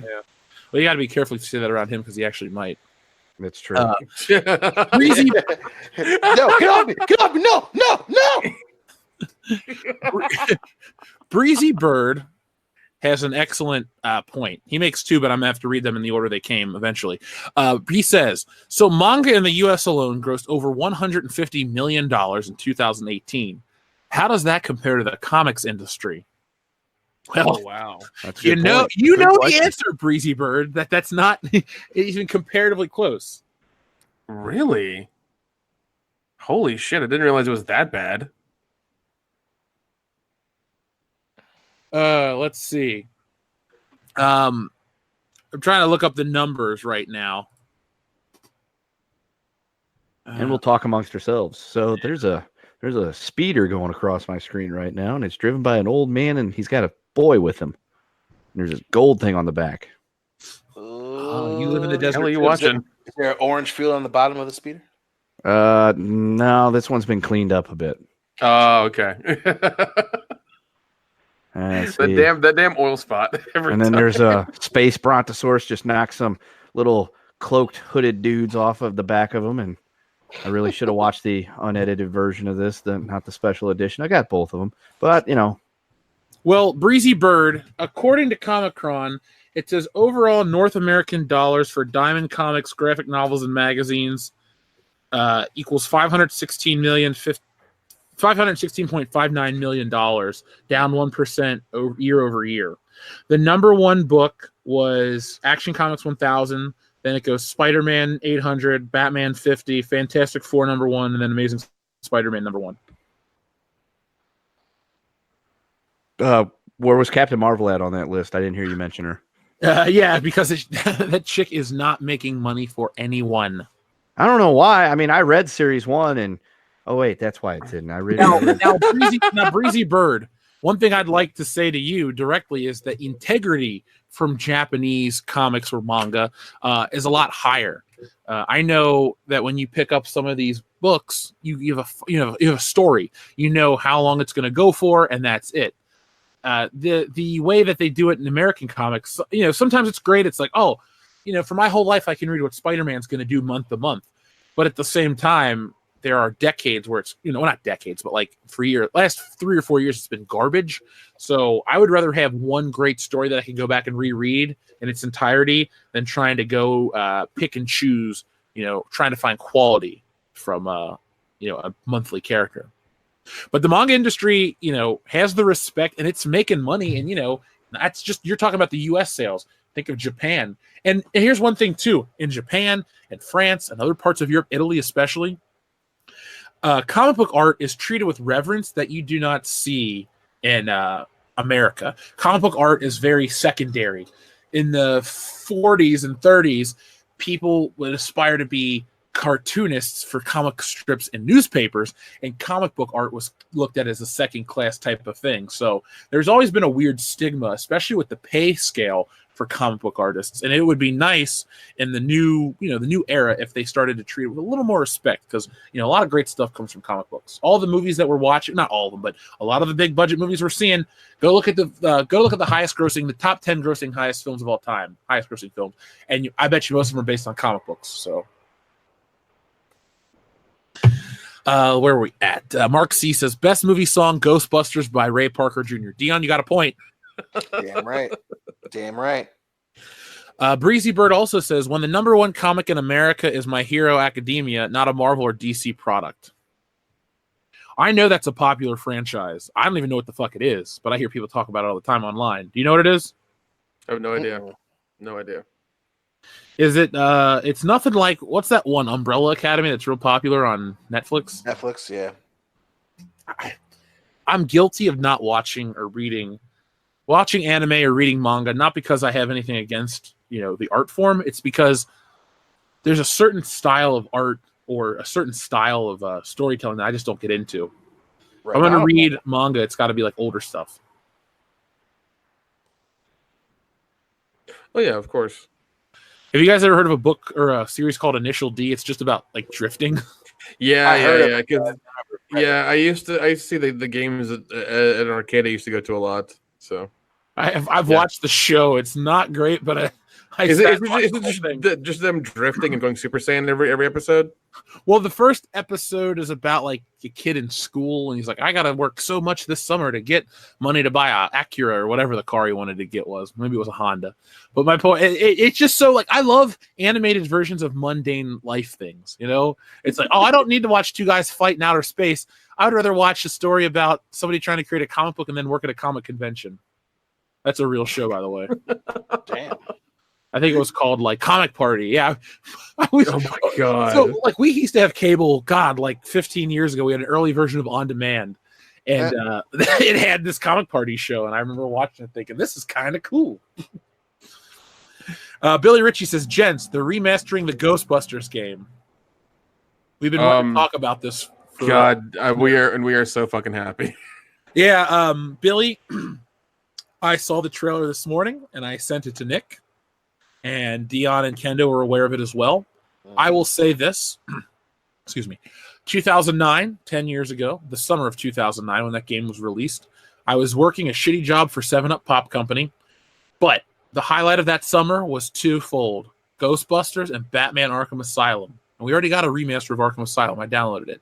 The fact that we're getting a Ghostbusters remaster, which is one of the best licensed video games of all time, only makes me happy because, one, we all love Ghostbusters. 2, it's got Harold Ramis before he passed away. And 3, all you're doing is taking an already great game, making it look better, and it's a win-win for everybody. I mean, that's a good point. I mean, especially with all this, and then it's being reminded of all the games coming out, and which is fine. A lot of these major AAA games.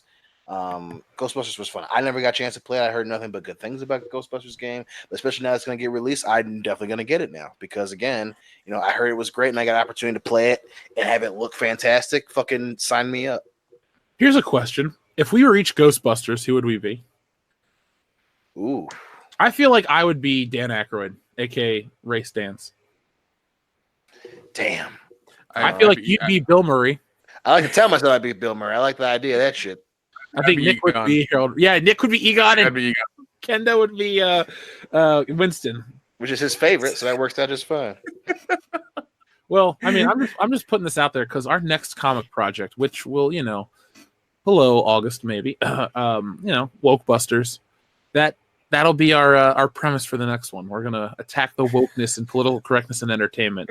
So if that kind of stuff excites you, just be on the lookout. Make sure you're listening to every show we do. We will give you tons of time to get into the Wokebusters movement. It's going to be a lot of fun. Grand Inquisitor says, back in time is better than the power of love. Don't you dare question my Huey Lewis and the News love. Also, Ray Parker Jr. ripped off I Want a New Drug for Ghostbusters. That has to make it less awesome. Okay. Your point, sir? Your point? Well, okay, now I've heard that story. Obviously, it's just part of popular culture. But I've also heard an interesting story how they wanted Huey Lewis and the News at first.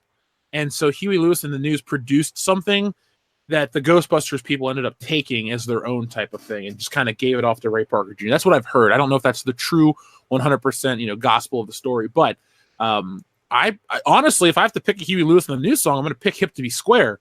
Because what Patrick Bateman asked, do you like Huey Lewis and the News? Their early work was a little too new wave for my taste, but when Sports came out in '83, they really came into their own, both creatively and artistically. Or commercially, excuse me. Huey's been compared to Elvis Costello. Well, I'm not going to get into that. I fucking love American Psycho. That is a great movie. It's a great movie. It is that's a great part too. But I know that there was actual litigation. I can't remember what happened. I know that, but the Ghostbusters and Ray Parker actually got sued, and I want to say they lost it. Now I don't remember what the fallout was, if they actually had to actually give up some of those royalties or what. But yeah, it went to court. So I mean, it very well could have been. That was the case that you heard. So Well, Bustin' is the best version.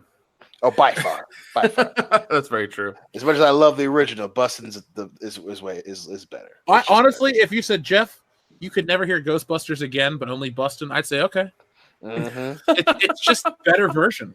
My response would be, I ain't scared of no ghosts. I ain't afraid of no sleep. I ain't afraid of no bed. An invisible bed. Ghost bed. Freaky ghost bed. Oh shit! That reminds me, the steelbook comes out soon. I gotta get. Oh, dude, you want to hear a sad story? What? I was when we were talking about cleaning those boxes out. I pulled out my steelbook of Halloween 3, and it got destroyed. Oh shit! Oh no! My mom was like, "Is this yours?" I'm like, "It's Halloween 3." The steelbook is bent, and there's no D or Blu-ray inside. Damn, What? dude! Yeah, I'm like, what did you do? Oh, that's Shout terrible. Factory. Yeah, I was really upset, and I was like, it's kind of my fault too. So whatever. Let's get another one. Yeah, but the Ghostbusters steelbook is coming out next month. Yeah, I'm gonna get that, and also, I'm gonna get the new Batman 4K release. I know I don't have a 4K player. I have a TV, but it's in the box. But the Blu-ray, you've had the TV in the box for like 2 years now. I bought it pre Last Jedi. Jesus. Black Friday 2017. My mom's like, "What do you?" Oh my god! Mom, I really want a 4K TV. Okay, honey, I'll get you one. I never opened it up. I've been so busy. It's like, Oh, God. I'll just rock this little 720p TV in my office until I, move. But no, There you go. but you guys should pick up the new Batman Blu-ray release, because even if you don't have a 4K player, it comes with a Blu-ray disc of it, and it's a new remaster with new sound effects. Not like, okay, they went back. Originally, they used sound effects from old movies because they were in such a rush to make the movie. Yeah. But they went back and they fixed certain gunshots and things they've always wanted to put in the movie. So it's getting rave reviews online. I can't wait to check it out. Fuck yeah, man. Love Batman. Remember, folks, June 19th, a Wednesday night. Mark your calendars. We're going to do Batman 89. We're going to make it happen.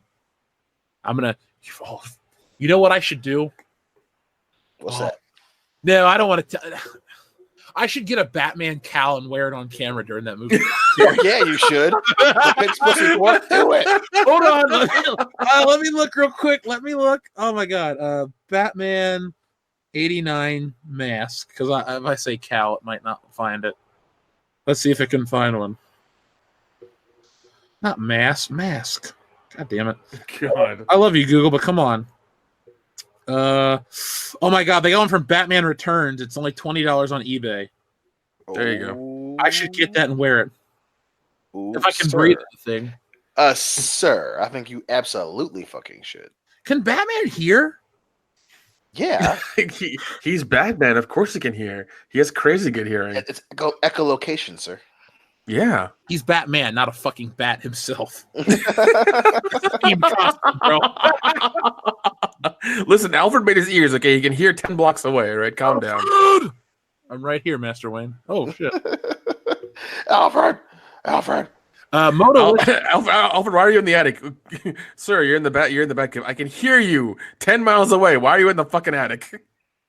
All right, Dion, hard question. Batman 89 or Batman Mask of the Phantasm? Oh, shit. Oh, God damn it. Oh, God. I love Phantasm so much, though. I just like to make you uncomfortable on this show. I gotta go with 89 because I just fuck. I do love Mask of the Phantasm so much, especially I gotta go with 89. Jack Nicholson and young Kim Basinger just put it over the top. She is really pretty in that movie. She's so good looking. I think Alec Baldwin fucked that up. I know. What the fuck are you doing, Alec? Come on, bro. Modalicious says Goldberg with a chin extension is Sergeant Slaughter. I love it. Mark C. Oh, sorry. Logan Michael, Anti Funko Pop says best song ever, "My Neck, My Back" by Richard Cheese. Fuck. Richard Cheese. I love that man. You know, Logan, every time I drive through Tennessee, I play the entire Richard Cheese album. Seriously, that's not a joke. Every time I either go to Gatlinburg or drive through to pick you up to go to Florida for WrestleMania, like when we come to pick you up next year on our way to Orlando, we're gonna play Richard Cheese through Tennessee. So, man. Mark C says in a Hulk Hogan movie, Dion should play Coco Beware. Oh. Hillary could play Frankie. God. Fuck. Mongo Ventura says, just popping in. Hope you've had a good stream. Mongo Ventura, we've had a great stream. A lot longer than we planned, but wow. Thank you, neighborhood that I fucking hate. We're having a great time. So Mongo Ventura, thanks for the very generous super chat, man. We appreciate you all the time. Aaron McFinnigan says, Jim Carrey with the best Riddler, or Jim Carrey is the best Riddler. Changed my mind. Why? You make a valid point. Yeah, I mean, I don't think one of the '60s was anything to write home about. He was okay, Well, Frank Gorshin was very good, but I love Jim Carrey. Oh no, Jim Carrey nailed it 100%. He's awesome. Yeah. Jason Green says, "Hey guys, once you open the package, Jeff, you got to let me know Dion's reaction." I'm sorry, folks. If people have been mailing us stuff to the PO box like crazy, I am gonna make that video. Trust me. I'm tied up with the book and making the videos. I got to keep pumping out videos. No one can ever say we don't make enough videos. He's a very busy person. Unless you want one like every hour. Yeah, I was up till 3 a.m. working on shit last night, and I woke up at 11:30 today. I was like, "Fuck, where'd my day go?" Yeah. Crossbreed de Jure says, on my way to watch Godzilla King of the Monsters for a second time today. Damn, what? Dude, that good? Jeez. Well, Crossbreed de Jure is involved with all the Fandom Menace chat, so I'm going to take that guy's word and be excited for the movie now. Death Trooper 637 says, today they released the first promo image for Godzilla vs. King Kong with the tagline, "One will fall." So who do you guys think will win? I think they're going to have Godzilla win this time. Yeah, I'm gonna go with Godzilla.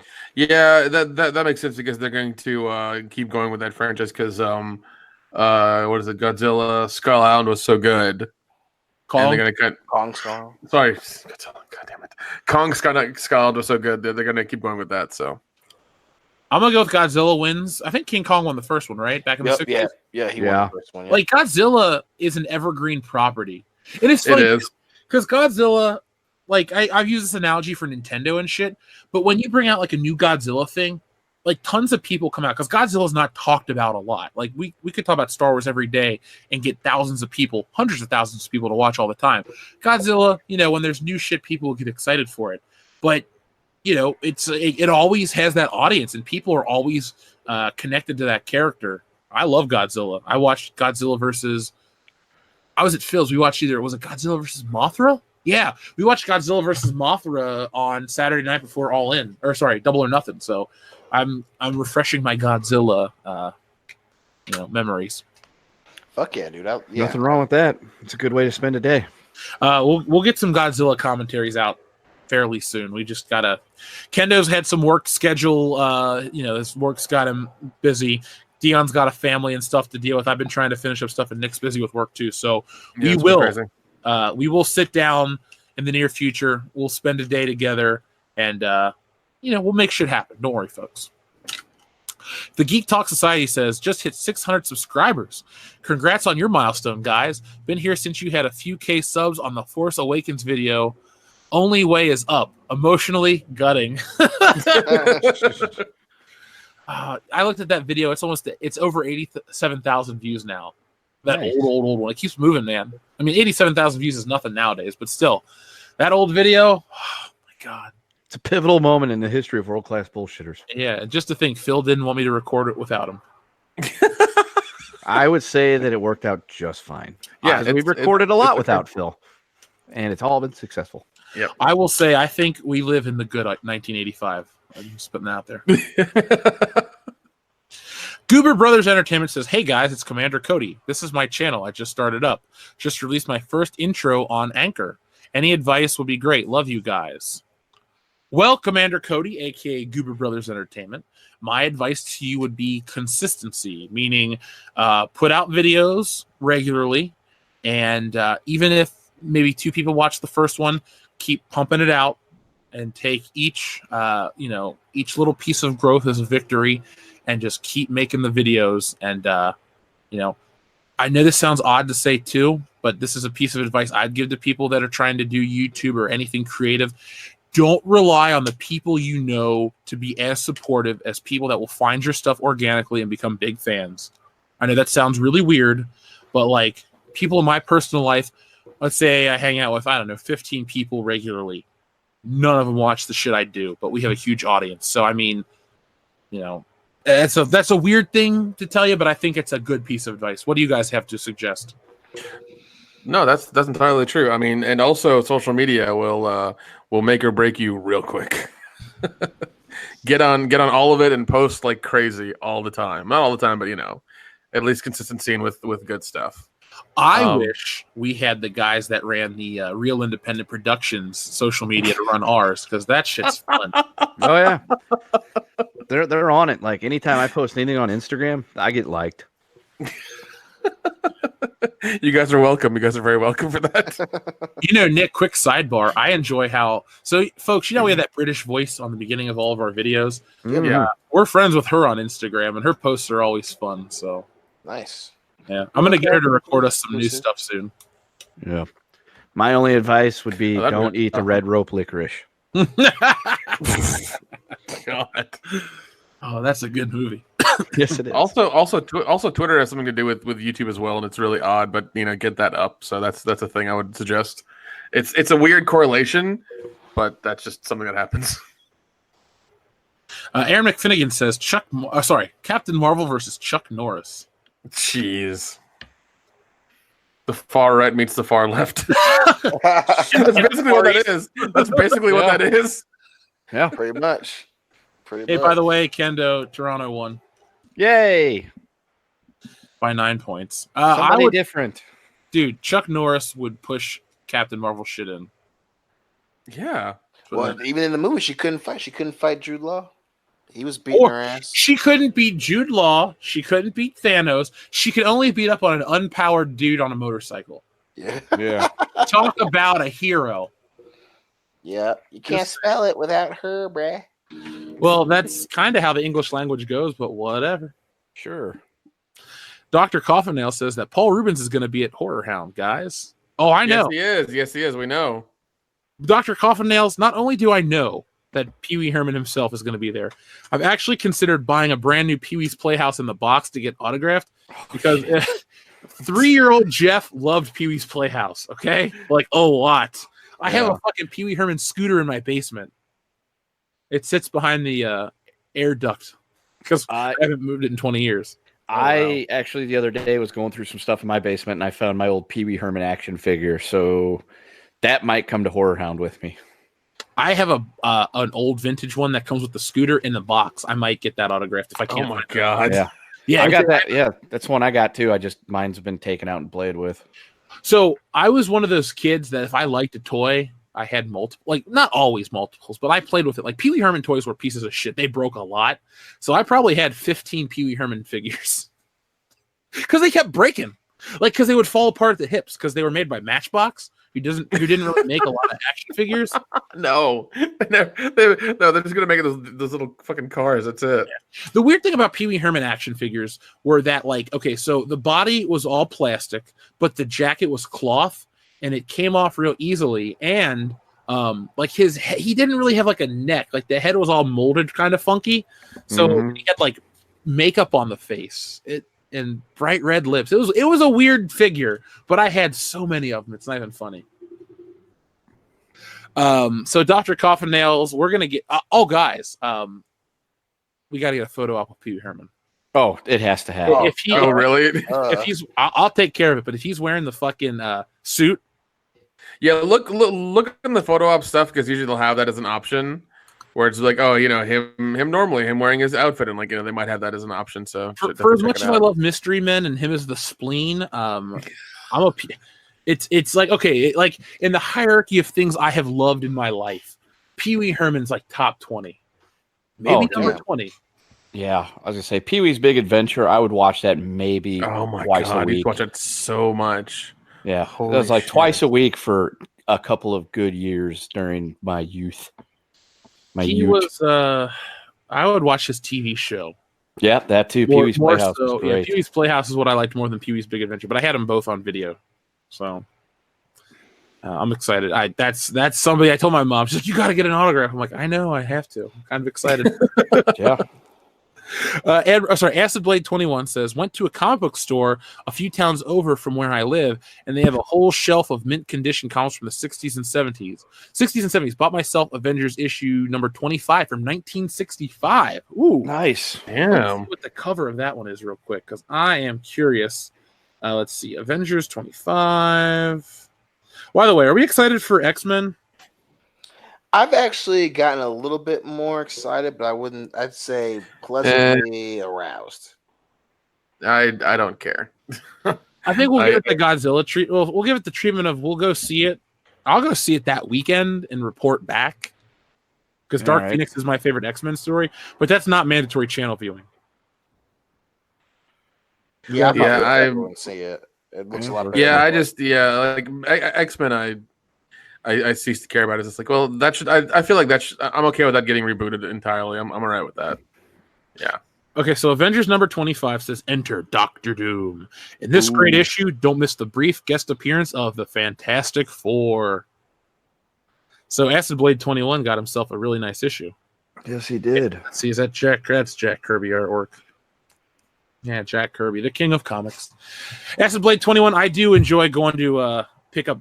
Okay, so my local store used to do 4th of July sales, and they would do buy one, get one half off, or just some kind of really crazy half off back issues, I think is what they were, including the expensive books. So I used to go and pick up a couple pricey old Spider-Man books in mint condition. So I miss those days. Come on, Rock and Rooster Comics and Games here in Cincinnati, Ohio. Do one for me, and I'll gladly spend some money on books. Admiral Tiberius says, that was me who posted those Daddario pictures. Well, thank you, Admiral Tiberius. You made my day. She is so pretty. So pretty. Let's see. Bruce Lombardo says, WCBS, I admire your work, and I appreciate what you do for the fandom menace. Thank you. Thank you, Bruce. That is a very nice comment. Thanks, buddy. Yeah. I'm all about the fandom menace and the people who watch us, and this community is very important. It's funny, it's like, oh yeah, we're just making these videos and whatever, but then you meet people and you're like, oh, you guys make such great content and it gets me through my day, this, that, and the other, and you're just like, well, shit, this is important, what we do. And I think we all in the fandom menace love what we do, so you guys are going to get a lot more fandom menace produced content. And Bruce, thank you very much, man. McKinney says, Kendo, space N-word, Spiga. Also, it would be cool seeing Arnold walk through half-fire Terminator skeleton, and the trailer ends with a single shot of Terminator pulling out a lightsaber. Nice. I know if that were to happen, that'd be awesome as shit. I don't know what I'd do. It would just be amazing, but I doubt it would happen. Thunder Robot says, what if Jules is Nick Fury undercover and the briefcase was the Tesseract? Dude. I like that. Yeah. Papa. Holy shit. Holy shit. Yeah, I'm 100% on board with that one. Yeah, that'd be crazy. Dr. Coffinell says, guys, please kick the spammer out of the chat. Well, that was the old spammer. I believe I took care of that phony jabroni. Yeah. So there we go. Sorry I missed it in the beginning, but we took care of it. We had a $2 message retracted. Thank you anyway. And Logan Michael Anti-Funko Pop says, DC, Mego is better than Kenner, which is better than Hasbro, which is better than Mattel, which is better than McFarlane. Or maybe he just means that's the order they went. Logan Michael, there's a new DC Directs Batman that I'm going to pick up. It's just a basic Batman. It's weird. I'm one of those people, I really enjoy my collectibles, but I don't like them over-engineered, meaning, let me rephrase it, over-designed. So as much as I love the Arkham games, I feel like all the designs are overdone. The Penguin's too much, Batman's suit is too much, all these things. I like the simplicity and the sleekness of, say, a Michael Keaton costume, or even the Bale costume, which is meant to be tactical armor, does have a nice cleanliness to it. It's not overly bulky and ugly. And I feel like a lot of posters and statues and figures have that problem, and I'm not about that life. So I'm wanting to get this classic collectible just for the hell of it because, it's basic in a way. Darth Vader's disembodied charred phallus is back. These shores are so incredibly hot, and I thought the sands of Tatooine were bad. I've charred so severely, my head looks like Darth Vader's helmet. Well, it'll be your eternal resting place soon there, Darth. Oh my god. Mark C says Joey Pants' greatest role was Snake in Running Scared. Is that Gregory Hines and Billy Crystal? Is that what that movie is? I cannot remember that movie at all. I know I'm drawing a blank. Running Scared. No, Running Scared is a 2006 film. Sorry. Yeah, that's what I thought. Oh, is it? Who's in this fucking movie? It's Paul Walker. That's what I thought. I was like, that was a Paul Walker movie. Ooh, Vera Farmiga. She's kind of a MILF. Chaz Palminteri. Yeah. Huh. I need to see this movie. I will check it out. Yeah. You had me at Chaz Palminteri. Yeah, he's a good actor. He is a fantastic actor. The A Bronx Tale with him and De Niro. That's a great movie. Yep. This might be this might be the best screen name of the night next to Darth Vader's disembodied charred phallus. Zombie Spike Lee says, just passing through and saw the Blues logo. Here's some money and play Gloria. Damn straight. See, look at that, guys. Us St. Louis people like to stick together. Yeah, you do. You have good barbecue as well. Yeah. Dio Brando says, just got off work. Congrats on 122K. Also, Godzilla. Thank you, Dio Brando. I hope your work day was, a breeze, and you work one more day and then you're off for the weekend. TLJ Screwjob says, do you ever do a podcast with the British voiceover lady, Jeff? I could if you guys really wanted that. Lauren's cool. She lives in England, so that she is British, but we talk every once in a while. She was gonna be a singer, but I think she got busy, living life and doing other shit. So I don't know, but I'm gonna get in contact with her because I need some new voiceover material, and I don't want anybody else. You guys like her voice, don't you? Oh yeah. Plus, it's a great lead-in, especially with the little theme at the beginning of every video. Mm-hmm. Well, Gary has the nerdrotic.com. Jeremy has the that ding ding sound effect, and Ethan has the gangster video opening, and we just got the simplicity of the British girl. Following is a world-class bullshitters exclusive. Yeah, it makes us sound classy. We have class in the name, dude. Come on. It's true. Yeah, but this is super classy, like European class. And believe me, I thought of all of these things when putting together the videos. I was like, we need a voice, we need this, we need that. It's a process, but it's working. Modalicious says, Chuck Infinity slaps Brie back into the kitchen. Oh God, Brie Larson. I just wish she would snap her out of existence. Yeah. It's bad when even your castmates don't even like you. Like, that's real bad when they're just like, you know what, fuck you. We've been here longer than you have. You've gone through the shit. Like, we know what it's like. But like, she's the new one. They just come up in the 11th hour and nobody gives a fuck. It's like, it's all over. Like, we're leaving the bar. Sorry. It's over now. Bye. Yes, the high ground. Yeah, we have the high ground. Try it. Let's see. Alpha Terra Nemo says King of the Monsters was awesome. Can't wait to see it again 2 more times this weekend. Damn, man. Well, now I'm excited. I have too. Alpha Terra Nemo, was a trustworthy member of the Fandom Menace. But no, in seriousness, I just want to see the movie really badly. I just don't have the time until maybe Sunday or Monday. I got content to produce. Yeah, man. Logan Michael, Anti-Funko Pop, thank you very much again, says, Gal Gadot makes my Funko Pop. I'm sorry. Sorry about, buddy. But... Yeah, no apology necessary for that one. She is a beautiful, beautiful woman. Marvel and DC both have some great-looking women playing the characters. Who has better ones? Marvel. Quantity is Marvel, for sure. Yeah. You think quality goes to DC? I mean, Gal Gadot, goddamn, you know what I mean? Yeah, even Martha Kent's played by Diane Lane, who is, they make her look older because she still looks great in real life. Yeah, and don't sleep on Margot Robbie, but I'll give you that one. Yeah, she was in a shit movie, but she's still really hot. Yeah, so I mean, I'll give one Gal Gadot and one Margot Robbie trumps. I would say most of what Marvel's throwing at you. Well, we have Scarlett Johansson and Haley. I know. We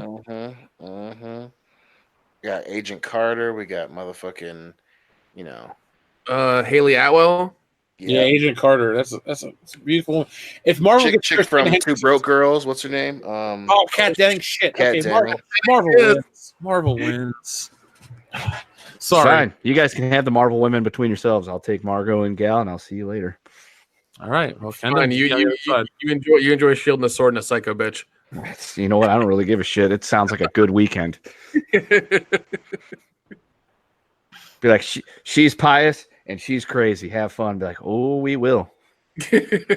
Bruce Lombardo says, I used to live in Central Illinois. I like to go to Hill in St. Louis and eating at the distant. Sorry, I used to live in Central Illinois. I liked going to the Hill in St. Louis and eating at the distant relatives Lombardo's chain of restaurants. Yeah. Good choice. Anything on the Hill is usually pretty good. Kendo, when I come to visit, we should go. We will, because actually in the area of the Hill is Steve's Hot Dogs on the Hill, aptly named, and that's the place where you can get those Eddie Murphy themed burgers. Oh, dude, shit. Yeah, so you can get yourself an Billy Ray Valentine and an Axel Foley, please. Yeah, and top it off with a Gorilla mac and cheese dog.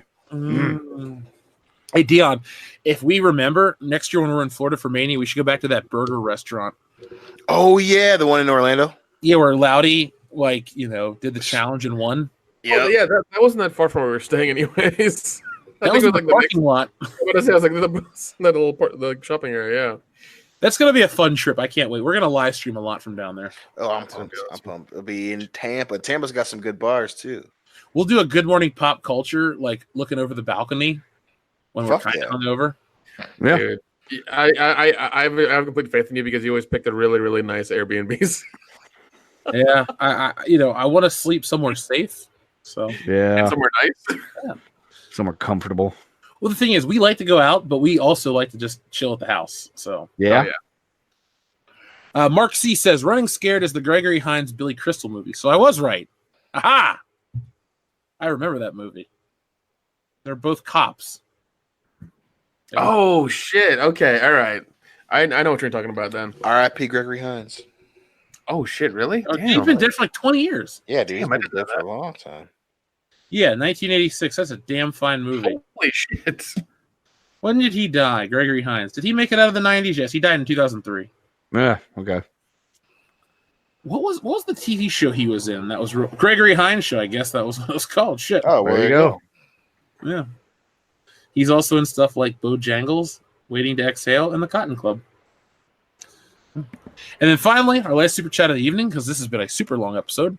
Wanderer says, kids born between 1986 to 1987. You are on this council, but we do not grant you the rank of 90s kids. Kids born 1998 through 1999. What? Huh? Hold on, wait. Say that one more time. It was a Star Wars reference. He goes, kids born from 86 to 97. You are on the council, but we do not grant you the rank of 90s kid. Okay. Kids born 98 through 99. What? That's stupid. So does that make me an 80s kid then? Because you're an 80s kid. Yeah, because I was going to say I was born before 86.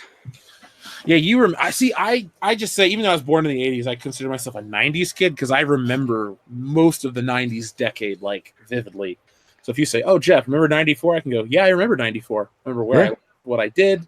Played Super Nintendo. She touched my leg. It was a good time. Kill him. Actually, we have a couple more super chats roll in. First off, Stone Cold Jeremy says, sorry, let me reread this. Stone Cold Jeremy says, just want to congratulate you guys on 122K. Keep up the great content. You guys rock. And he sent in 1, 2, 3, 4, 5, 6, 7, 8, 9 flex emojis. So, that's a sign of respect from Stone Cold. A lot of flexing. Look who he's talking to. Come on, bro. That's true.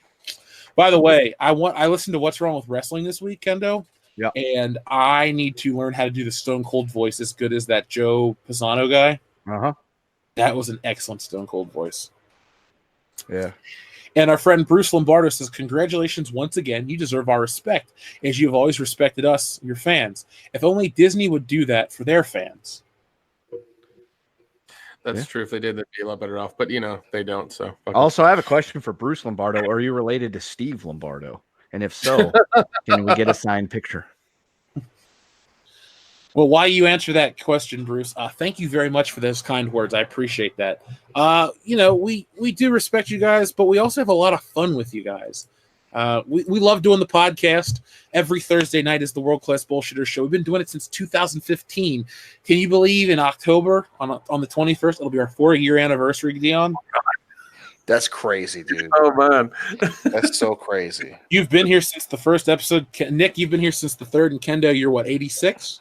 85. 85. Okay, 1985, Back to the Future style. That's So, right. I mean, you've been here for more episodes than, everybody but the two of us, or the three of us, so. It's true. I think I'm almost up to 100. And I've had the 2 longest consecutive streaks. Outside of me, of course. Well, naturally, you don't count though. You're like always there. I have to be. Yeah. I'm the login information. there you go. There you go. It'd be weird if there was an episode of the show without me. I'd feel really weird if I knew that you guys were recording a show without me there. I'm like, Well, no, That's I mean, how I I would- feel whenever I've not been on. Like, hell, the last time I missed was last August when I went to Slayer. And even during the concert, I'm like checking in to see what's going on. Like, it's weird.